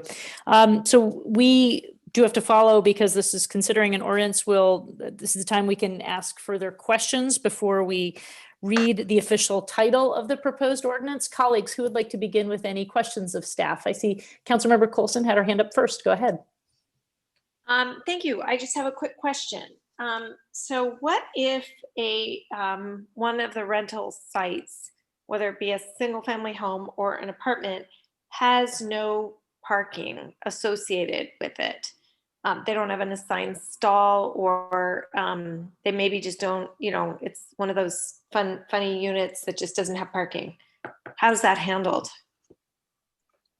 So I'll take a shot at it, then Kelly, you could jump in if I say anything incorrectly. I think in that case, they would still be allowed to move forward. We would just provide direction that they instruct their guests to park within a certain area. So this wouldn't preclude anyone from using their home as a short-term rental if they did not have parking. It's just that when they do have parking, we want to make sure it's available for guests. Okay, perfect. Thank you. I did not see who raised their hand next, but we'll kind of go down the line like we've been doing. So Councilmember Brownrigg, why don't you go next? Thank you, Madam Mayor, but I definitely was not the next in terms of order. I think either the Vice Mayor or Councilman Ortiz were ahead of me. That's okay. Let's just go with, I called on you. Let's go ahead and shoot your question, and then we'll go to Ortiz next and the Vice Mayor. Well, first of all, I want to thank Good Cities. I think this was a great presentation. I think it was faithful to the conversations we've had about this. I'm not used to having an outside agency help us craft an ordinance. I think you guys did a great job, so I appreciate that. Our team is stretched with doing so much, so I appreciate the work. I do have a number of rather specific questions or suggestions with respect to the language of the ordinance, Madam Mayor, and I don't know if now is the best time to go through those, or you want me to wait until after public comment. Well, I think this is just pure questions. So if you have constructive ideas about how to amend it, that should come later after we consider public input. So if you have specific questions related to what's proposed, that would be the best thing to do right now. Well, you'll have to decide if they're constructive or not, but I will save some of the commentary for when we come back. But I guess I will ask one question, which is and I thought actually there was a little bit of daylight between the way we define a hosting platform. So we all know what a hosting platform is. My question is, how does this capture, or is it intended to capture, somebody putting up a 3x5 card in the supermarket asking for a roommate, or HIP Housing, which does room share? Are we expecting those formats to pay TOT? Are we expecting them to get business licenses? I would hope not, but the way it's written, it seems to me that they would be swept up. So I can help to clarify part of it. In terms of someone looking for a roommate, provided that it's longer than a 30-day period, which I would assume most roommate situations are, it wouldn't fall under the umbrella of a short-term rental. And then I think for HIP Housing, I think that Kevin and Aaron may be more familiar, but I believe they would also be focused on more long-range solutions. Okay, so if the intention of the homeowner is that, or whomever, is that the person coming into the home is going to stay for longer than 30 days, then they don't need to get a business license. They don't need to worry about registration and the rest of it. If the person happens to leave earlier, it doesn't work out, no harm, no foul. They're not swept up. That's okay. That makes me more comfortable. Thank you. Okay. Yeah, then I guess they would lease like a longer term rental. Councilmember Ortiz, go ahead. Thank you, Madam Mayor. My question is mostly to do in I agree with the Councilmember Brownrigg. You guys did a great job, so I appreciate the presentation. I think it did encompass what we had talked about. So wonderful. My issues that I'm having is with the unhosted rentals, and could you comment on what the number of days are in the other cities, and kind of go through how they enforce it, and is it enforceable? Or that's the thing, I'm trying to picture how we enforce it. I'm assuming we wait for complaints and then go check on it, but that's probably really hard to check to see how many days people are living in it. So once again, I'll take first shot and Kelly jump in. So 120 is probably the most common number of days overall that people are capping unhosted rentals. There's some that go down a little bit further. San Francisco, for example, they basically had a settlement agreement where they decided on 90 or 95 days. There's some cities that have more that go up to about 180 days, but I'd say 120 days is pretty consistent. I also just like it from like a land use standpoint, because you're still saying 2/3 of the time, the home is still operating as a single family home, still operating as an apartment. So a super majority of the time it's not rented as a short-term rental. In terms of how do you enforce it, it is difficult, but there are third-party companies that can figure it out. That are able, Airbnb will also work with you overall, but you could also hire these third-party companies that use software to figure out when rentals are being offered for more than 120 days, and then you could start enforcement actions. I haven't heard from a lot of cities where they have had to enforce that measure, but there are ways to do it if people exceed that amount. Okay, Madam Mayor, if I could, I have a follow-up question to that. Sure. Because so if we're allowing hosted unlimited days and unhosted limited days, so then what we would be enforcing is that the person is actually living in the home while the hosted portion of it is happening. And that's what you're saying. You try to, because I can see how we can track the 120 days. That's easy. Yeah. But if I go over that, I'm saying, hey, well, I live here. I'm here now, so it's not unhosted. Correct. So I think, and I don't know the exact details of how the software works, but I believe there's a way that they could see if people are renting out single rooms or renting out their whole home. And that's the distinguishing factor. Great. Good answer. Thank you. Thanks for your question, Councilmember Ortiz. Vice Mayor O'Brien. Yes, my question is in regard to the primary residency. So you have here to demonstrate the homeowner or long-term renter lives in the unit the majority of the year. So what do you consider in regards to the long-term renter? It wouldn't be the renter ultimately that makes the decision to rent it as an Airbnb. It has to be the homeowner, correct? Correct. I would assume as part of their lease agreement, they have to have sign off from their landlord in order to do it. But let's say you have a teacher or a healthcare worker or something that's there for, they have a long-term renter there, for the entire year. They leave for the summer break. They may want to rent out their unit for the summer break, and they would probably check with their landlord and say, hey, is it okay that I rent this out for a couple months as an Airbnb while I'm traveling? Through the mayor, this issue came up earlier today, Vice Mayor, and I think the key thing is whether the city in issuing permits would need to review private leases, or if we would leave that up to the contractual relationship between the landlord and the tenant, because most leases would prohibit this, but not necessarily. Well, and the other issue is you could have leases that prohibit it and the lease isn't being followed and the renter is still doing it anyway.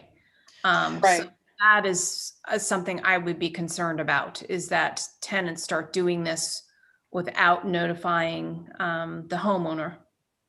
I will just note that there's one application requirement included in the draft ordinance that requires proof of ownership of the proposed unit or proof of the property owner's consent to the property's use as a short-term rental. Okay, and that's utilized in each time that the property could potentially be utilized by, let's say, Airbnb or whatever that party is. That would be at registration. Okay, so, and then of course they have to re-register each year. Exactly. Okay. Any other questions, Vice Mayor O'Brien? No, that's all for now. Thank you. Okay.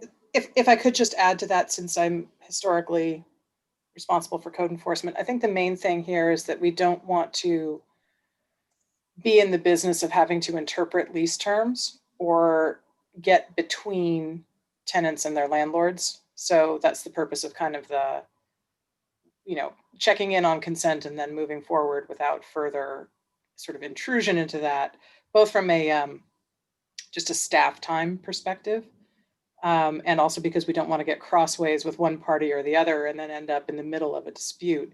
That's something that's better worked out between the two parties themselves to the lease.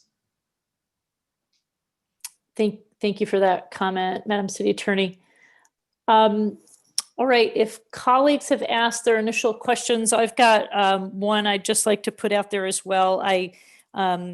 Just reading through the ordinance on page 2, there's a definition about what constitutes adjacent property. And I think the whole intent is we want to make sure that, the intent of my question is we certainly want to make sure we protect the residential quality of our neighborhoods, whether it's not just single family homes, whether you live in a condo, whether you live in an apartment.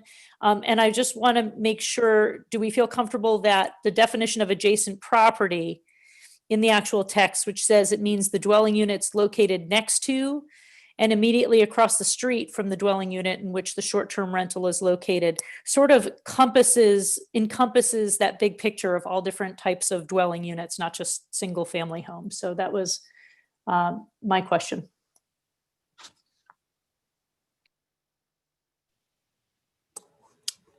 So I think that we can definitely refine that definition a little bit. I think the main issue there in an apartment situation would be across the street.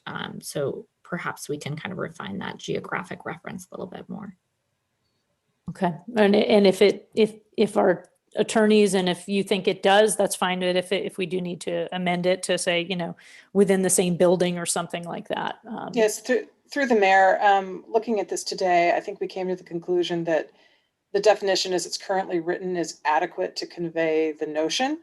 But if the council wants to make other changes to the ordinance language and it's coming back anyway, then it's an opportunity to clarify that.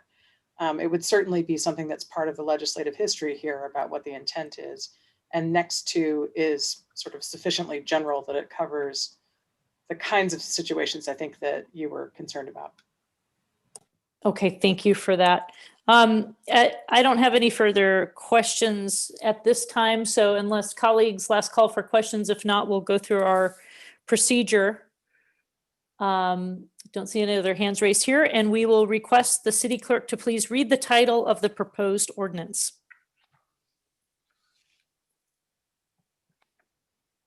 An ordinance of the City Council of the City of Burlingame adding Chapter 6.56 to Title 6 of the Burlingame Municipal Code regarding regulations relating to short-term rentals.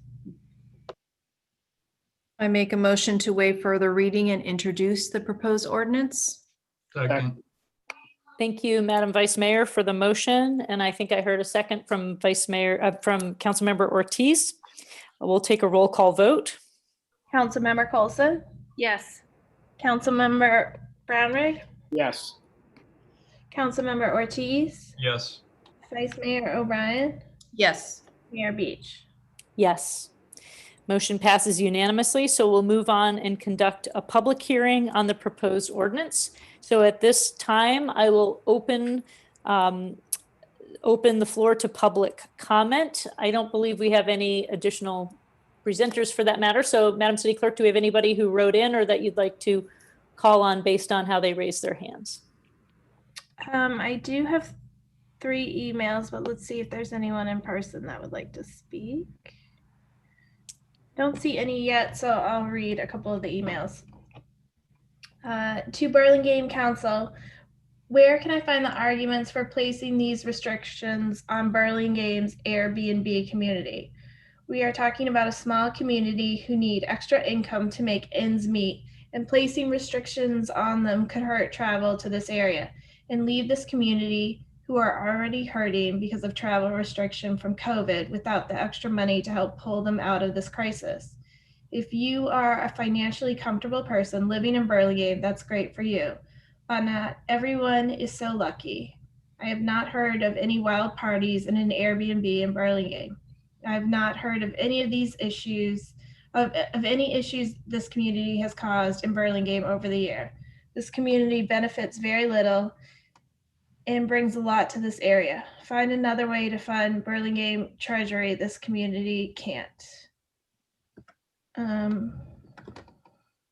We also received a letter from John Hutar, from the president of the San Mateo Silicon Valley Visitors Bureau. He says, on behalf of the hotel, travel, and tourism industry, we support and applaud your efforts to level the playing field by assessing transient occupancy tax on Burlingame short-term rentals. We are pleased that Burlingame will join several Bay Area cities which have already gone down this path successfully. From a health and safety perspective, the community can only benefit from knowing who the players are in this local short-term rental industry. As a final step, we encourage the collection process to be structured such that all monies due to the city are in fact collected and remitted. Our board of directors has long supported such a position as the one being proposed. We appreciate council giving this matter attention. I don't see anyone's hands up, so I'll read the last one, which comes from Melanie. She states, as a 10-year resident of Burlingame and a short-term rental host for over 4 years without any complaints, I'd like to share our experience and give voice to short-term rental guests who are oftentimes Burlingame residents and their extended families and who haven't been represented or discussed adequately thus far. In a normal year, at least half of our guests have been extended family members of Burlingame residents, usually grandparents who enjoy the proximity to their family and a home-like accommodation. Many come back year after year. Stays like these present a stark contrast to the insular view of unknown transients roaming through our neighborhoods. They are community strengthening and allow Burlingame residents to invite extended family into our neighborhoods. Another common guest are Burlingame residents themselves in need of temporary accommodations. For example, one family with a toddler experienced major water damage and rented our unit for 2 weeks during their home repairs. We had another family of 4 who rented from us for 2 months during a kitchen remodel. During the pandemic, business and tourist stays have evaporated, yet we continue to see demand for family stays. These families chose a short-term rental over hotels for their safety, cleanliness, social distancing, proximity, and inclusion in the Burlingame neighborhood. Where will these guests stay when short-term rental housing supply is severely limited? Most homeowners don't want strangers staying in their homes when they aren't there, and most listings are not primary residences. Our typical guest will be very unlikely to stay at someone else's home when sharing a residential space with their host. The primary residence requirement under the proposed ordinance is too restrictive and would severely limit options for our Burlingame community. I would strongly urge the council to expand review of other jurisdictions that have simply placed a limit on the number of permits, or regulate concurrent listings only, which is where the complaints stem from.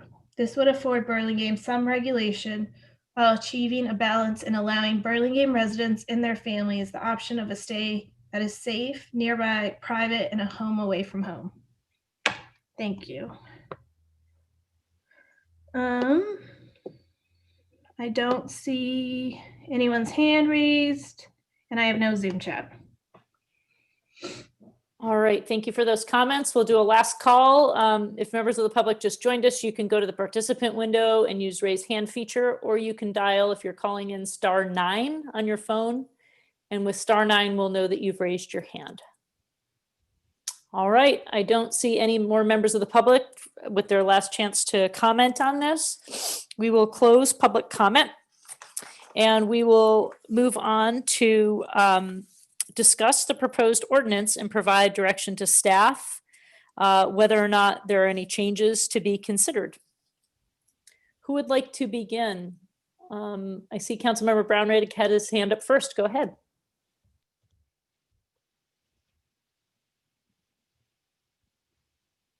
I believe you're on mute, Councilmember Brownrigg, so we couldn't hear you. Right. Thank you, Madam Mayor. Sorry about that. So I'm just going to go through a few things that caught my eye as I read the ordinance. I thought the staff report was a very fair characterization of our conversations to date. But when you see the ordinance, sometimes there are a few things that pop out. If we do wind up rewriting the definitions, I appreciate the mayor commenting on adjacent properties. I likewise thought that maybe that was misleading or too limiting, but I won't dwell on that. Apropos, and I'm just going through the order now. So apropos of the last public comment, and this applies to 6.56030 permitted use. And so we specifically say short-term rentals are not permitted in accessory dwelling units. And I guess I found myself sympathetic to the comment of the member of the public. And I can't recall why we think ADU should be off limits, as long as we limit the number of unhosted stays and so forth. So it does seem to me to curtail a lot of supply, and I'm not sure what purpose it serves if the host is living in the house. So I did have that question. Let me just rattle off the other questions I had, and then the mayor can decide how to handle these.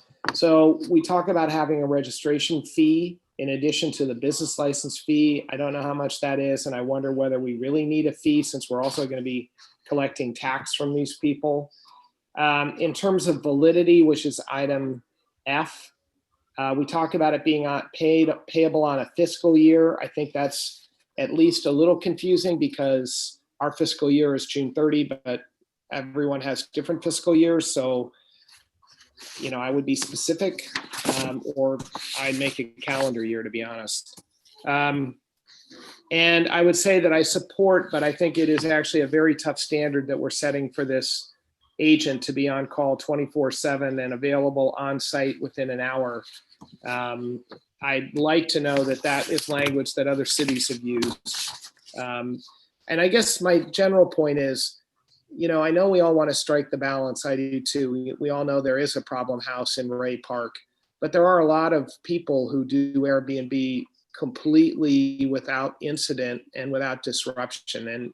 And I worry that maybe we've slightly gotten the balance wrong in terms of making this harder than we meant to. So those are the three specific items that I had in addition to the earlier comments. Thank you. Thank you, Councilmember Rederick. I see the city attorney has her hand up, so maybe she wanted to respond to one or more of your questions first. Yes, and just for the council's further discussion in response to Councilmember Brownrigg's statement about ADUs, my understanding is that part of that is a policy call that the state law forces various concessions in favor of ADUs. And the purpose of doing that is to create affordable housing. And the purpose of that is not to create profit centers for short-term rentals for homeowners. That is something that the council can certainly weigh as to, you know, where the trade-offs there are. But I think that's where that came from, at least in terms of the genesis for it. Whether you want to hold on to it or not is something else. But that, I think, is the policy trade-off. The other thing is that as to the fee, that is a cost recapture for the additional staff time and the contract costs of administering this program. And that would bring it back into line such that the TOT that we receive from hotels is kind of straight tax, right? It's a straight TOT, and it's not burdened by the additional program costs that this would be. So the fee would be to cover essentially out-of-pocket costs, and then the TOT would flow from there on the same basis that it does with the hotels. And again, that's a policy call. If council wants to charge less than the reasonable cost of providing the service, you can always do that. You can't charge more than that, but you can charge less. So that's something that you all can weigh too, in terms of which incentives you want to create. Thank you.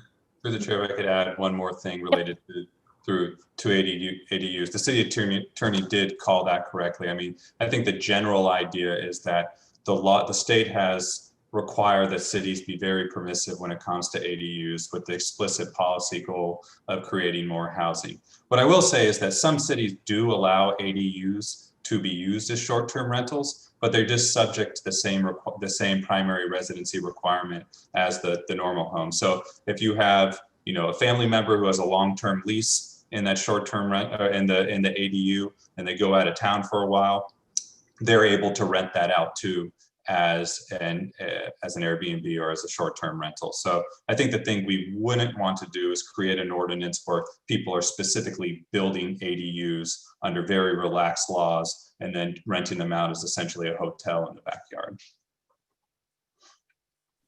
Thank you, Mr. Ankin. I see Vice Mayor O'Brien has her hand up. Actually, before we go to the Vice Mayor, Vice Mayor, do you have a comment on anything Councilmember Brownrigg said? If not, maybe I just want to make sure all his questions were answered, but go ahead. I actually had a question that piggybacks from Councilmember Brownrigg in regards to the registration fee. So I know our business license fee, I think, is $100. So in regard to the registration fee, City Attorney, do you know what kind of that range would be for a registration fee? Yes, and I think that Aaron and Kelly can probably speak to that better because they've looked at what it costs in other cities to administer the program, and we have a ballpark for that. Right now, it would be a prospective estimate, and then once we have a year or two of data under our belts, we can do a proper fee study and determine how much that should be. So then what would, maybe this is for Kelly or Aaron, what do you think that range, ballpark range would be? Sure. So the range for the initial application fee, looking at 5 different jurisdictions in the area, it's from $100 to $500 for initial. And then annual renewal fees range from $50 to $250. Thank you.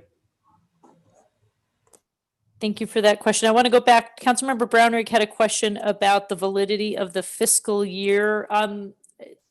Do any of the consulting team or staff want to address that, or do you need additional rephrasing of it?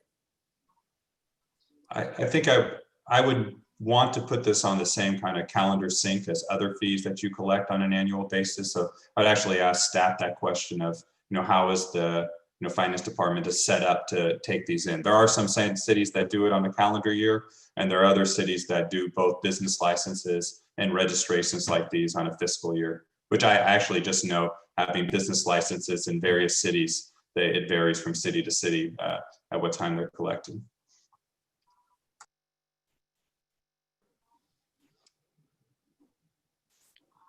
So, and just while we wait for staff, if we leave fiscal year in there, we ought to just, if we can, just define it as June 30, so people know what period of the year they're getting if they start midway. It's more for clarity. Right. The city of Burlingame does utilize the fiscal year. So the business license runs from July 1st to June 30th of each year, renewed every July 1st. Okay. So I think staff addressed the ADUs, whether or not they should be off limits, the amount of registration fee, the fiscal year issue, and then the 24/7 support with sort of a 1-hour callback. Does staff or consulting team want to touch base on that? Your thoughts? I can start, and Aaron, feel free to chime in. I think part of the question was whether or not there's precedent for this language in other cities. And yes, there absolutely is. This is from both Redwood City and Millbrae have similar regulations and requirements to this. So I do think that there's precedent. I'm not sure if council wants to direct to loosen that or to eliminate part of it. I think that answers the question, and I think we can certainly deliberate on that as well. So I see Councilmember Ortiz has his hand up next. Go ahead. Thank you. Just back to the ADUs, and there's something you said I just want to clarify. If the ADU, I'm talking about the unhosted versus hosted, you were saying that if I have an ADU and the host lives in the main house, but the ADU is separate, that would not be considered a hosted rental, assuming that we were to change the ADU rule. Correct. That would not be considered a hosted rental because it actually is a separate unit with a separate kitchen, and people, someone lives independently. So that if I'm sorry, it would be considered an unhosted rental if you had a renter back there. Perfect. So even though it is part of the same property, that would be considered an unhosted rental, even though the owner of the property is in the house next door. That's right. That's how most cities look at it, because they were approved as a separate unit with a separate kitchen. Okay, thank you. Councilmember Coulson, go ahead.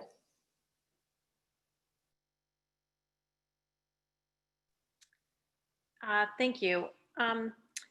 So I read through all this, and I appreciate that it's a complex issue. I do think that our staff has created a pretty balanced approach that allows for the recognition of individual property rights to be balanced against the needs of the collective community, and also is really fair to our hotels and other businesses that have to collect TOT, and it creates sort of to me a nice fairness situation.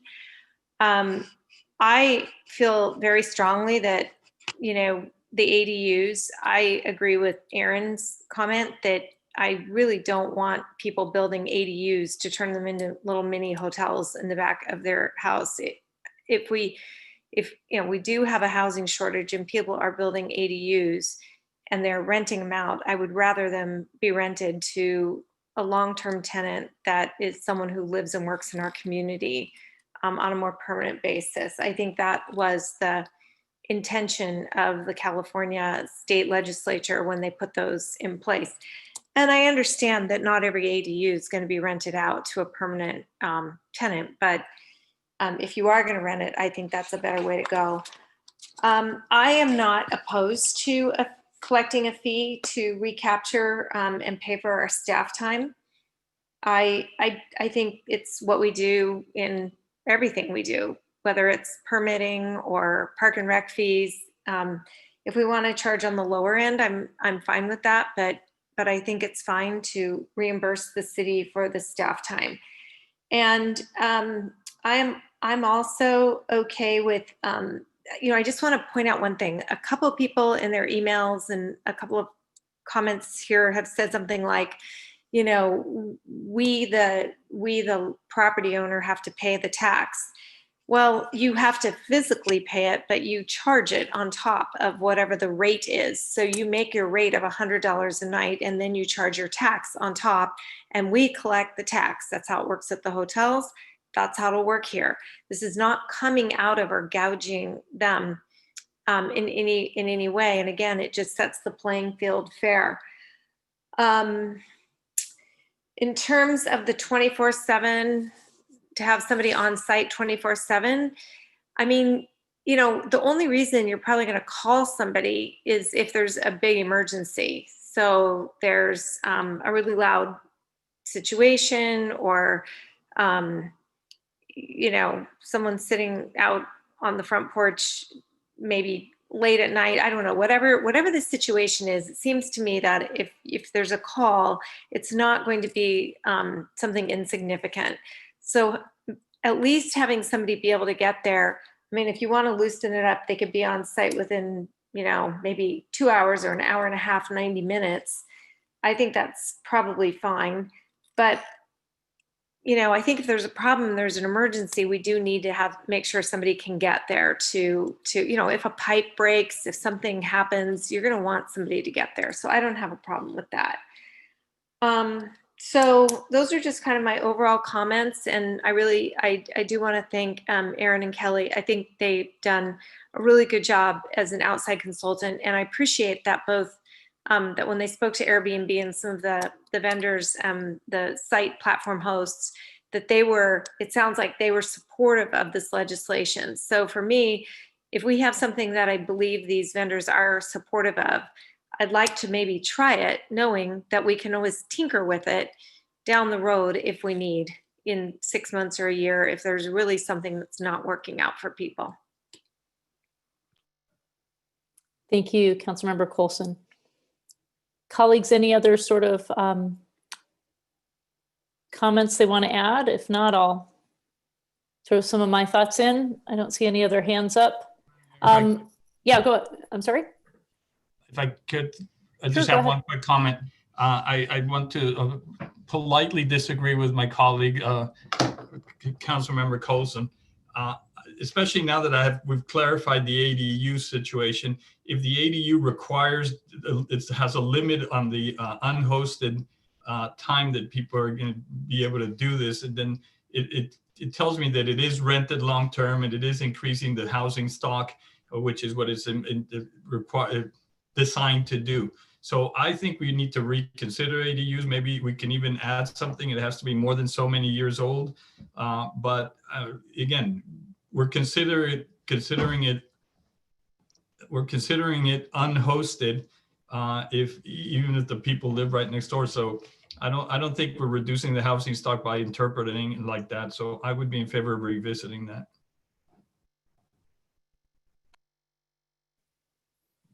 Councilmember, Vice Mayor O'Brien has her hand up. Yeah, so I just want to make a couple of comments. In regards to the registration, I would want to keep the registration fee in addition to the business fee, and then you'd have TOT.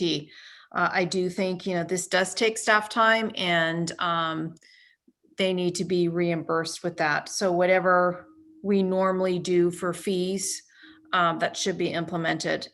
I do think also that there should be someone available within the hour and a half in case there is an emergency.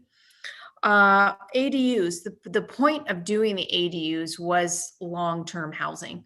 And what could potentially happen is people just use the ADU for Airbnb the certain amount of days per year and nothing else. And so that was not the original intention for the ADUs. And so I would rather keep it for the long-term affordable housing, which was the what we talked about initially. And that was one of the reasons why we implemented the ADUs, was for affordable housing. And I think the ADU takes the Airbnb or whichever vendor takes away from that. And I would be afraid that people would just solely use their ADUs for vacation type usages and not for long-term affordable housing. Thank you, Vice Mayor O'Brien. I'm just going to make a double clarification before I call on Councilmember Coulson. So as written, my understanding is that if an empty ADU exists, as written, does this ordinance allow 120 days worth of short-term rental? Because if it's empty and nobody's renting it long-term, would it fall under 120 days maximum? No, the way it's written right now is restrictive in that you cannot use it as an ADU. Right? As an ADU, you cannot use it as a short-term rental. You cannot use it as a short-term rental at all. Okay, I just wanted to make sure we're all on the same page. So I think what I heard, we have two members of our team are saying they might be some flexibility, but I hear I hear Vice Mayor O'Brien and Councilmember Coulson suggesting leave as is, as written, where ADUs shouldn't be used for any short-term rental. Okay, I just want to make sure I fully understood that. And through the mayor, just as a side note there, this is a policy discussion that can happen independently of it, but our ADU ordinance itself also prohibits use of ADUs as short-term rentals. So if the council were to decide to reevaluate that, we would just need to bring a corresponding change in that as well. And the one thing I'll add on to, we needed, as everyone on the council knows, the state laws have changed so much on a year-to-year basis related to ADUs. There may be something in the most recent law that I know it was discussed at some point during the legislative session that would prohibit new ADUs from being used as short-term rentals. So we would need to double check that in terms of, going forward. Thank you, Mr. Enkin. That's my recollection. That's what I had in my head. It doesn't mean it was correct. Maybe I was just remembering our local ADU ordinance, but I think that is worth double checking before we discuss, before we set that in motion. And Councilmember Coulson, go ahead. Sorry to derail your question. I just want to make sure I had it straight in my head. I'm actually, thank you very much, Madam Mayor. I'm just actually gonna add on to this. So let me give you another circumstance for Aaron and see what the result would this be. So we had a long-term rental. It's a school teacher. He or she is living in the back, and they're living in the back, and they have 8-week summer break and want to go to Europe and want to rent it out to their sister, brother, whatever, somebody else. It's allowed in the lease with their the primary owner. They get it all cleared. It is a long-term rental. They want to rent it out while they're gone. Would that be allowed or not? So currently the way it's written, it would not be allowed unless they're renting for that whole 8 weeks. Because if they're renting for that whole 8 weeks, then it's no longer a short-term rental. It's a, it's basically a sublease on a, 2-month basis. Okay. But if they were doing it for 2 weeks, currently it would not be allowed under this ordinance. Okay. And if they, say, for example, left and didn't rent it, but say had, a family member, a daughter, a child, or whatever, it was a mother, they left, went on vacation, and the child came home from college and was living there for 3 weeks, no rent paid or anything, they're part of the lease agreement, all that's fine. Yeah, all that's fine. That's not something we would get in the middle of, the city would get in the middle of. Okay. Okay. I'm actually okay with it like that. Thank you. Thank you for the questions. So great discussion, great presentation. I guess I will just summarize briefly where I'm at. I do concur with Councilmember Coulson that this is, I think, a really good balanced approach. I mean, I think starting this conversation, I've learned a lot, grown a lot. I think I started on I wanted to be more restrictive. I think I've learned a lot, and I think this strikes a compromise where we do allow some flexibility, and I like that our consultant team and our staff went out and I was hot to trot about a 2-day minimum, a 2-night minimum, but it's reasonable to see that if we don't have these platform companies that'll play ball with us, that would not be a good decision. We need them to play ball because we need the collection to have some kind of reasonable way to collect this TOT. So I think it strikes a really good balance overall. I agree with our ADUs, keeping them as priority for housing, and particularly if we have to change our ADU ordinance, and I am concerned about the state law. I think as written is fine for now, and if we want to tinker with it later, if we run into trouble, particularly in the example that Councilmember Coulson just brought up, people can sublease their units for 30 days or more if it's okay with their landlord or what have you, but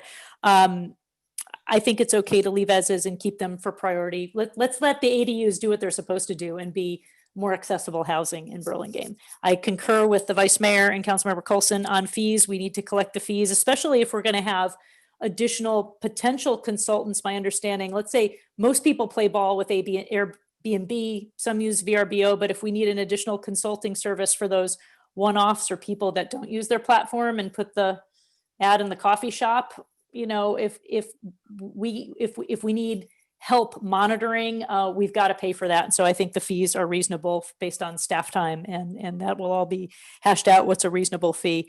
And I do like to have somebody that's available on site. If the owner isn't, they can designate somebody who is a person who is going to be within an hour, as Councilmember Coulson said, for an emergency. We're only going to get called if it's really bad. So I think that we do need somebody who's available nearby. So I think as written, it's in pretty darn good shape as a first try. And, I'd rather get something on the book sooner rather than later. I did have one comment, I guess, when it comes to the collection agreements. It sounds like if the city does a collection agreement with these major platforms, whatever we do, if there's small players involved, whatever we can do, I'm sure staff is on it, but just to streamline it for staff so that if there's and for folks, if there doesn't, if there can be quarterly requirements for small players, or just to minimize the staff hassle if we have these one-offs, but maybe a consulting firm is the best way to do it. Whatever we can do to streamline the process, but I guess that comes out with the fees that we add in. So with that, we've got a decision to make. I see Councilmember Brownrigg has his hand up, and I don't know if some of this dialogue has adjusted some of your thoughts, Councilmember Brownrigg, or if you want to add some additional commentary, go ahead. Well, thank you, Madam Mayor. No, I'm not going to drag this out. I'm prepared to join the emerging consensus as somebody pointed out, we can make adjustments if we need to. I do have a question. I mean, I'm concerned. I mean, I would join Councilman Ortiz in reviewing the ADU if the consensus were different, but I'm okay with letting it go. But my question is this: I am concerned that there. Sorry, I shouldn't have it on gallery view because I can see Councilman Ortiz. My question is, I'm concerned that there may be homeowners who actually have ADUs that already exist and who are already renting it out to Airbnb. And I wonder, therefore, for the city attorney, whether they become grandfathered as sort of, non-conforming existing uses, or do they become illegal once we pass this ordinance? I think we would like the opportunity to review that a little more closely, but in general, this is something that's being enacted, if it is, under the city's police power. And it is not so much an issue of land use as it is of direct regulation. And in fact, it has long been the city's stance that short-term rentals are covered by our TOT requirements. We just lacked the ability to enforce it. So this is in many ways not actually a new tax. It's just one that was, is being given the ability to have some follow through on it. We would need to look and make sure that we're not missing something in that kind of off the cuff opinion you're getting tonight. But I think that would be probably where we're coming from. And if the council wants to build in a grace period or, some sort of legalization transition kind of situation that lasts, longer, then that's certainly something that you can do for those people in that situation. I'm not sure if I understood the answer quite, Madam City Attorney. So, I mean, if somebody has an ADU that they have been renting out short term, does that become illegal on day one? Or are you saying that we can create a grace period? And I'm not looking to complicate this ordinance. I'm just trying to understand what will happen to that family that's been renting out the unit above the garage for all this time. Right. So our existing TOT. Now I understand about TOT. Right. But is it permitted if it's an ADU that is on the property and it's already been used this way? That's what I'm trying to get at. Oh, the ADU specifically. Right. So yes, I believe that this would, without other amendment, become effective on its effective date, and therefore, create the regulatory scheme would be in place at that point. If council wants to change the effective date, or merely direct staff not to enforce this as to people with ADUs that they've rented out as short-term rentals for some longer period of time, you can either bake that into the ordinance or we can just do it administratively. And, make sure that there's a good public outreach and education option here. The platforms themselves will help with that as well, and to reach out to the people who list with them. And, we can make sure that people have adequate notice in which to plan.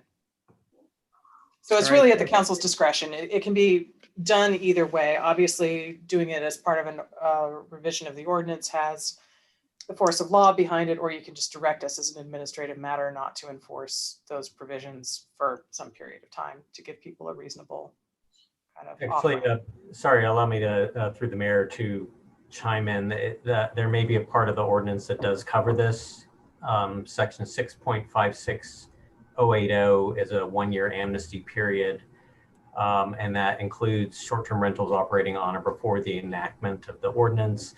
So basically, it would give people a year to get their application in order or come into compliance, so that it is a grace period. There is an expectation that they would become conforming after a year, but it does give time to kind of get things in order and get an application put together.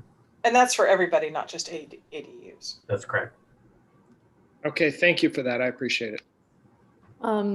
Yeah, and thank you. I think the policy question, though, that Councilmember Brownrigg brings up And it sounds like we've got an amnesty period, but the question is, if there's been an ADU since 1987 and people have been Airbnb-ing it for the last 4 or 5 years since it's become popular, are we okay with that? Or do we want to move all the ADUs into the vision of, glad you've been able to, good for you, you brought it and had it used as a short-term rental, but we really have a vision for ADUs to be used for longer term. You can still rent it, you just need to find a longer term renter, 30 days or more.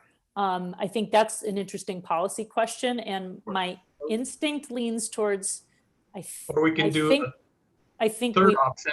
Yeah, go ahead. Mayor, if I could, you have the third option, which is, yes, we intend it for long-term rentals, but we will allow you to do the short-term rental for 120 days, just like we do with other properties.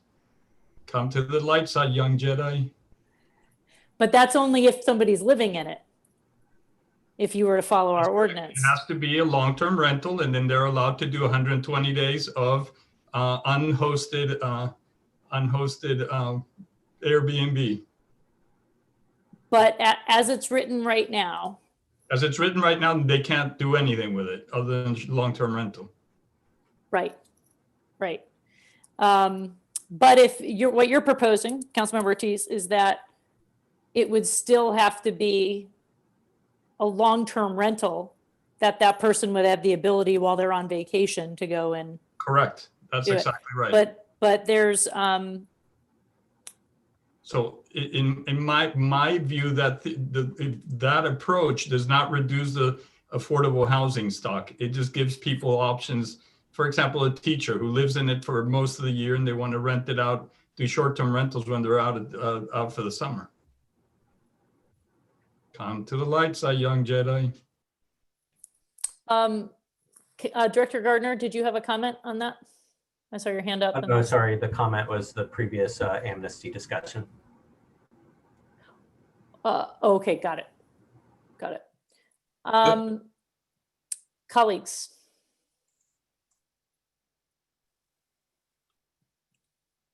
Did someone else have a comment? Aaron, did you have a comment about what I said? Yeah, I mean, the only thing I would add is that, so there are some cities that allow ADUs to be used the same way you'd use the front. So what you're referring to, Councilmember Ortiz, that it would be, if it's somebody's home, they could rent it out to up to 120 days a year. I think the thing that would be tricky is, and we need to check on state law, is that if units going forward, from 2020 on, don't allow it, and some units do from 2019 and before, it would just create a very difficult enforcement situation for the city.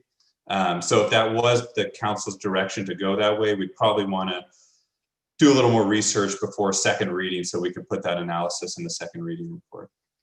Yeah, I think consistency in policy rather than having certain units preferenced in my gut instinct doesn't seem, consistency is better.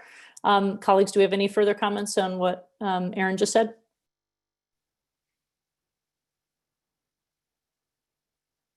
Okay, so I think we have at least 3 that are comfortable as is, with maybe just a few little minor tweak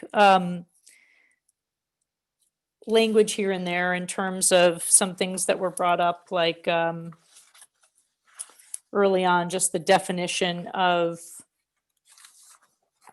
where is that comment? Sorry.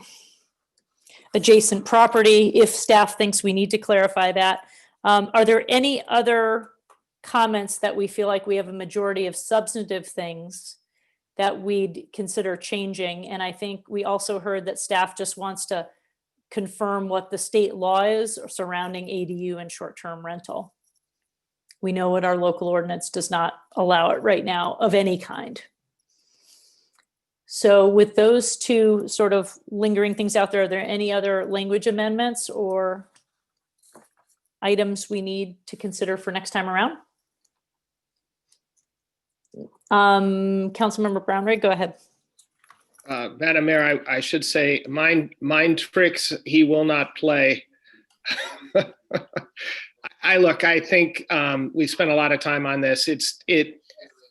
I do worry that some people who've been doing this very legitimately for a long time are going to get hung up in red tape, but I also don't think we should drag this out, and we can make amendments if there's a lot of protests. So I'm willing to just say, let's go ahead and enter the, sorry, we've already introduced the ordinance. I would recommend bringing it back for action, or now I'm confused as to where we are in the process. Adoption. And I would say, let's just get on with it. And I think this reflects a lot of work, and we can make course corrections if we need to. I'm okay with it. Right, and just procedurally, how this would come back is it would normally come back on consent. Given that there are a number of issues here that have been brought up, it may be worth, the city manager will determine whether to bring it back as a staff report, so there's an opportunity to talk about some of these things. But at a minimum, you'll have a staff report that answers some of these questions when it comes back for adoption. And you can always kick it then if in further thought it doesn't seem to be the language is right for you, then you can ask that it be reintroduced at a subsequent meeting from there. So that's my motion. All right. So we've discussed the ordinance. We've provided some direction to staff. It sounds like we have a motion to bring it back for adoption, and we'll ask the city clerk to publish a summary of the ordinance at least 5 days before the proposed adoption. And I don't think we need a roll call vote for that. Is that accurate, Madam City Attorney? That's right. Your direction is sufficient on that. Okay, and I think we have some nods of the head that's the direction we'll head. And we thank staff for their tremendous work, the public for engaging, and our consulting team for really helping crystallize the issues and lead us forth. Great discussion. Okay, with that, we will move on to, let me find the agenda where we're at. We are on item 9B. We have an ordinance amending part of chapter 25.39 RRMU for North Rollins Road. We'll turn this back over to Director Gardner. Thank you, Honorable Mayor and members of the council. And if I may ask if the city clerk could please pull up their slides for this item as well.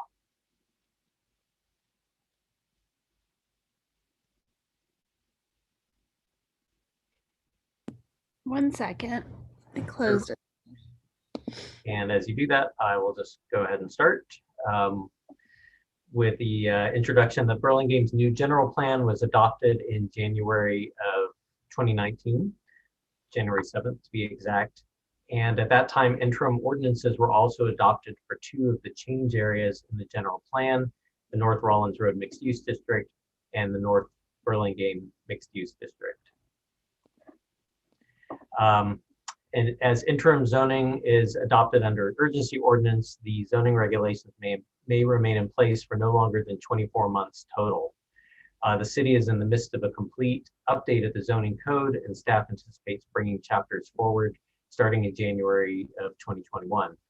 However, given the time that's needed for public hearings and the new code, we're hitting up on that 24-month maximum period for the interim zoning pretty quickly, and we need to replace the interim zoning before that time frame runs out. So the ordinance before you tonight is largely a housekeeping action in that it's intended to replace the interim zoning with a regular ordinance prior to the end of the 24-month time frame in January. The other aspect of the interim zoning, and if we could skip to that slide, go forward there. Perfect, thank you. The other aspect of the interim zoning that's needed attention has been to have the zoning be reviewed by the Airport Land Use Commission for consistency with the Airport Land Use Compatibility Plan for SFO. And this slide shows the safety compatibility zones from the Airport Land Use Plan. New general plans as well as new zoning regulations are required to be reviewed by the commission prior to adoption. The commission did review the general plan, but we were not able to have the zoning reviewed because it had been adopted on an interim basis. So in the manner of housekeeping, staff took the existing interim zoning chapters, made no changes to the regulations other than to add provisions needed for the zoning to be found consistent with the Airport Land Use Compatibility Plan. Next slide, please.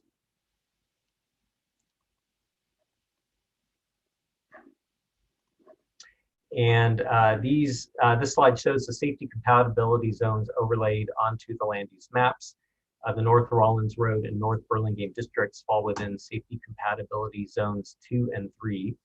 Restrictions in these safety zones pertain to assembly uses, as well as hazardous materials, disclosures, and FAA review of development projects.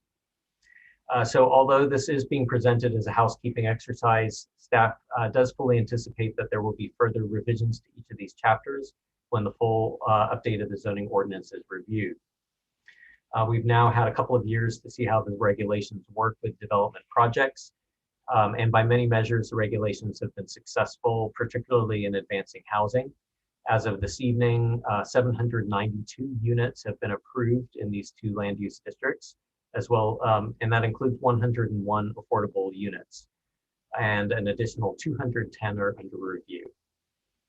However, based on the review of the various projects, we also see an interest in revisiting aspects of zoning, such as community benefits framework. So we do expect that this may be the first part of the zoning ordinance update that we bring forward for discussion, is to kind of look at further refinements of these chapters, and we can plan to do that quite soon. In the staff report are versions of the zoning chapters showing the edits and track changes, and then the ordinance itself shows a clean version of the 2 chapters. And with that overview, I am available for questions of staff.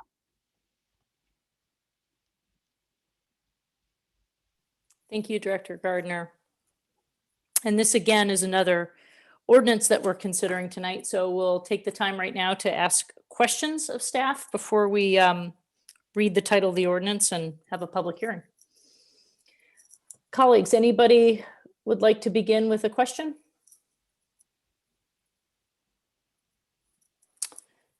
Seeing none.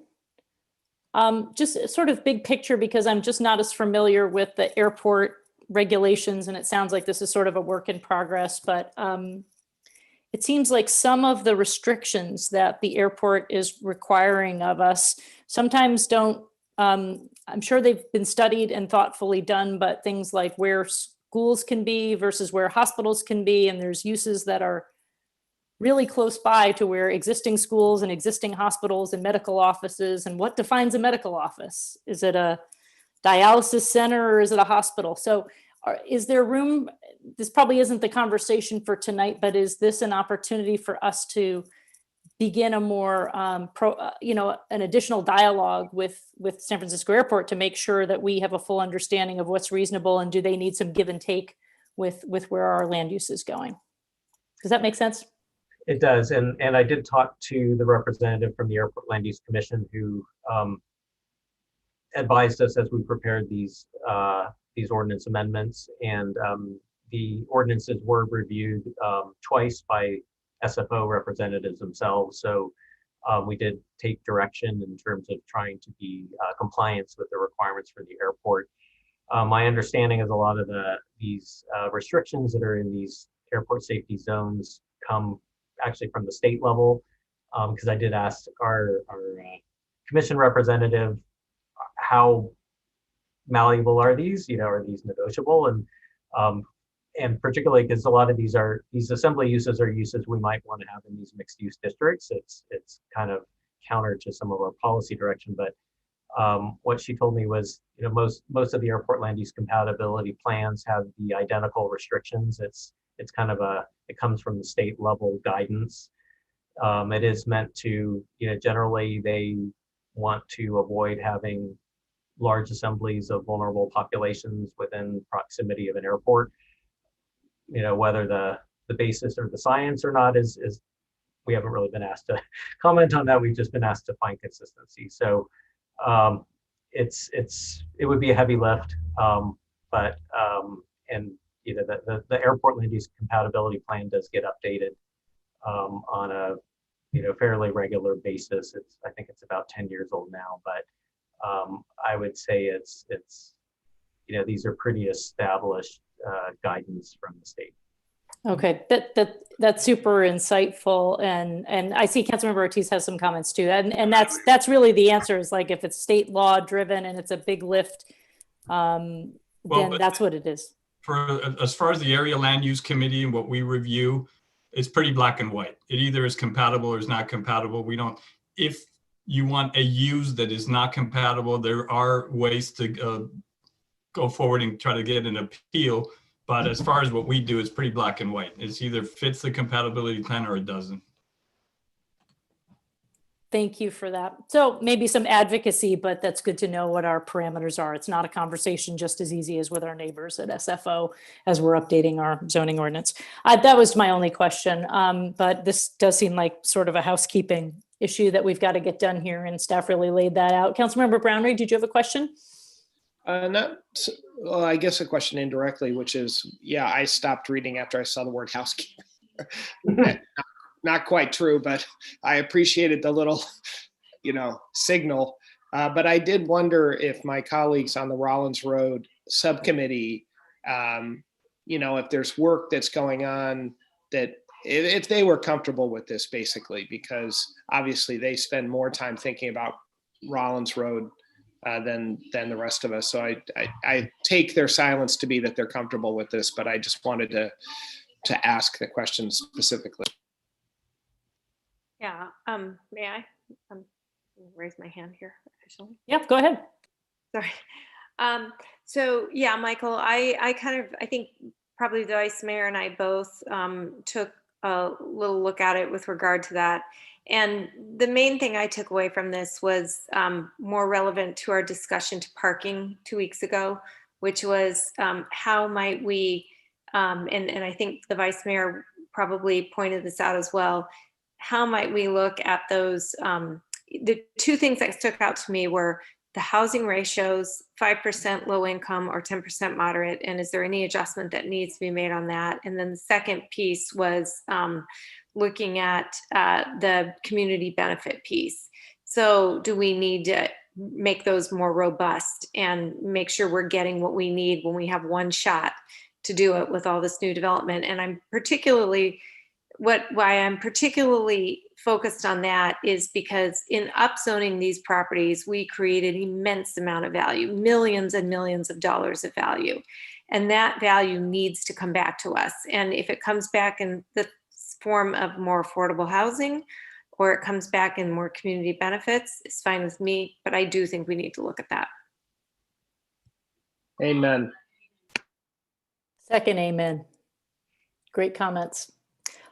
Okay, with that, I don't see the Vice Mayor having her hand up, so we will. I agree with Councilmember Coulson. So she covered everything, and I hit it. Councilmember Ortiz in regard to the land use, because I sat on land use before Councilmember Ortiz, and it's pretty black and white. There isn't too many gray areas on that, so I feel pretty comfortable with it as it is right now. Great. So with that, since we don't have any other further questions, let's request the city clerk to read the title of the proposed ordinance. An ordinance of the City of Burlingame amending Chapter 25.39 RRMU North Rollins Road Mixed Use District Regulations and Chapter 25.40 NBMU North Burlingame Mixed Use District Regulations of the Burlingame Municipal Code. Thank you. Madam City Clerk, would anybody like to make a motion to waive further reading and introduce the proposed ordinance? Move to waive further reading and introduce the proposed ordinance. Second. Thank you, Councilmember Ortiz, seconded by Councilmember Brownrigg.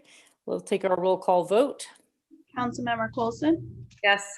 Councilmember Brownrigg? Yes. Councilmember Ortiz? Yes. Vice Mayor O'Brien? Yes. Mayor Beach? Yes. Motion passes unanimously. I will conduct a public hearing on the proposed ordinance, and at this time I'll open the floor for public comment. Madam City Clerk, do we have anybody who's written in or wishes to raise their hand using the raise hand feature or dialing *9 on their phone? We do not. Okay, seeing no other hands up with a last call, I will close public comment, and we will discuss the proposed ordinance and provide any direction to staff, particularly honed in if there are any changes that we are requesting. Madam Mayor, seems like it was a very straightforward conversation and we ought to just move forward with this as soon as we can. Thank you, Councilmember Brownrigg. Do we have 3 additional head nods? Yep. I think that's the general direction. Councilmember Ortiz, thumbs up.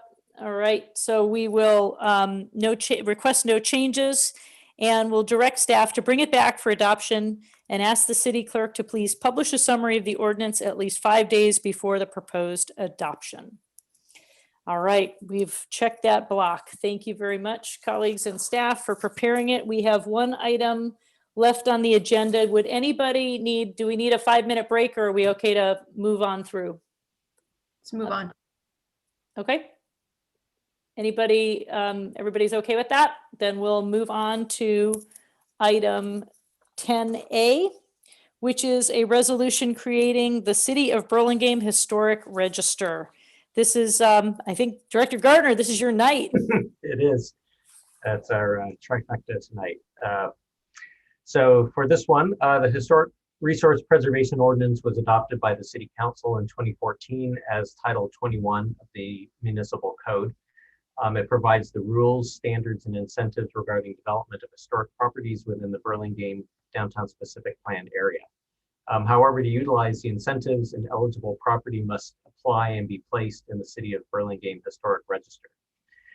Title 21 describes the Burlingame Register, but does not in itself establish the register. This was not an issue until now, as there had not been properties asking to be included in the register. There is now a property that is requesting to be included in the Burlingame Register so that it may utilize the preservation incentives in the historic ordinance. That property is the former post office at 220 Park Road. The resolution before the council would officially create the Burlingame Historic Register as contemplated by Title 21. The register would be maintained by the Planning Commission, which serves as the Historic Preservation Commission. And along those lines, the resolution also clarifies certain administrative procedures of the commission to ensure that they are able to conduct business effectively as the Historic Preservation Commission. So that concludes my summary, and I'm available for questions, as well as the city attorney and the assistant city attorney, interim city attorney. Okay, thank you for that summary. Colleagues, does anybody have any questions? Seeing no hands raised, this again seems like a pretty straightforward staff report. It was very clear, and your presentation was very clear as well. With that, we will open up to public comment. If there's anybody who wishes to speak on this item, you can use the raise hand feature or dial *9 on your phone. There is no public comment. No members of the public wish to speak. We will close public comment and have any final deliberation on this matter or final comments.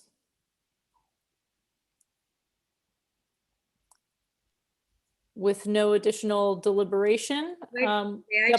Sure, go ahead, Councilmember Coulson. To belabor this at the end of the evening, but I do see that Dave Hopkins from Saris Regis is on here, and I do want to point out and note that I think it's their project with the post office, and just to remind I think we have another planning session this week with this, and just to thank them for, I think, starting to develop a plan that really does care for the historic elements of that property and emphasizes it. And it's going to be good to have someone put something on the register and see how this whole process works and learn a little bit about it. So just acknowledging them being here. Thank you for pointing that out, Councilmember Coulson. We appreciate Mr. Hopkins being here as well. Councilmember Brownrigg, you have your hand up. Go ahead. Yeah, and I appreciate Councilwoman Coulson's comments. I second them, but I just want to make it crystal clear: the register is now official, but it is a voluntary thing. One opts into becoming on the register, right? There was a certain amount of friction a number of years ago where people were sort of dragged onto a register without them really wanting to be there. But this is not what we're talking about here, right?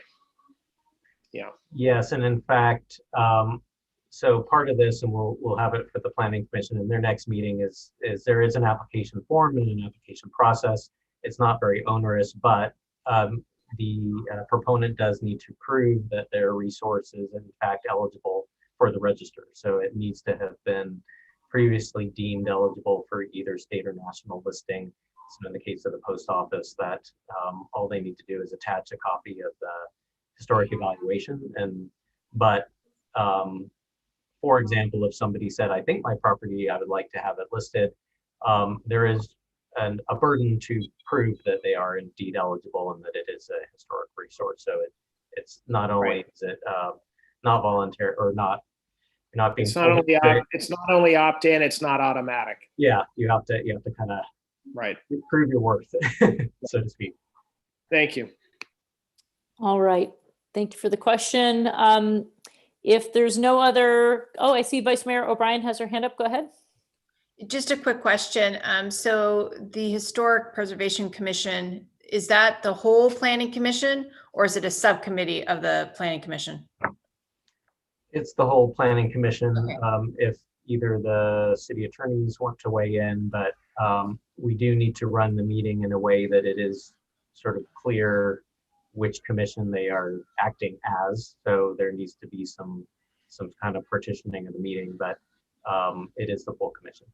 Okay, that's fine. That was the thing that, people may be confused with that terminology. So it just has to be clearly delineated when they're in discussions. Right. Our anticipation is that we'll have separate agendas, so they'll be sitting in their capacity as the Historic Resource Commission and then adjourn into the Planning Commission for that part of the agenda. But we're working out the kinks on how to make that as seamless as possible. Thank you for the clarification. All right. And Director Gardner, remind me, we have a study session related to the post office, correct? Coming up. When's the date on that? Wednesday night. This Wednesday night. Yep, day after tomorrow at 6:30. Is that correct? Or 6? I think so. We can check the agenda, but for any members of the public who might be watching this and interested in learning more about the project, they can join us then. All right. With that, we have a resolution to consider adopting. Would anybody like to make a motion? I'll make a motion. Councilmember Coulson, our historian here. Yeah. Thank you. Who would like to second? Second. I think I heard Councilmember Brownrigg, so we have a motion and a second. We'll take, Councilmember Ortiz. We'll take a roll call vote. Councilmember Coulson? Yes. Councilmember Brownrigg? Yes. Councilmember Ortiz? Yes. Vice Mayor O'Brien? Yes. Mayor Beach? Yes. All right, passes unanimously. Thank you. Item number 11, do we have any additional verbal committee or activity reports or announcements? Don't see any hands up. So we'll move on to item 12, future agenda items. Don't see any hands raised. So we'll move on to any acknowledgements. Does anybody have an acknowledgement we'd like to either consider as we adjourn our meeting? If not, I want to thank everybody for hanging with us. Good, productive meeting, some great presentations. Thanks to everybody for their time and energy. And everybody knows, big day tomorrow. Make sure to have your voice heard on election day and keep patience out there, as our city clerk has taught us tonight, in the days and weeks ahead as election returns come in. So thank you all. Stay safe and healthy. Have a great evening. Meeting adjourned at 9:39. Good night. Bye, Kathleen. Happy Veterans Day. Bye, Kathleen. Bye, Kathleen. Another meeting request. We should, you guys. we should all have champagne together tonight to honor Kathleen, but in spirit. Okay, sounds good. All See you right. guys. Take care. Bye.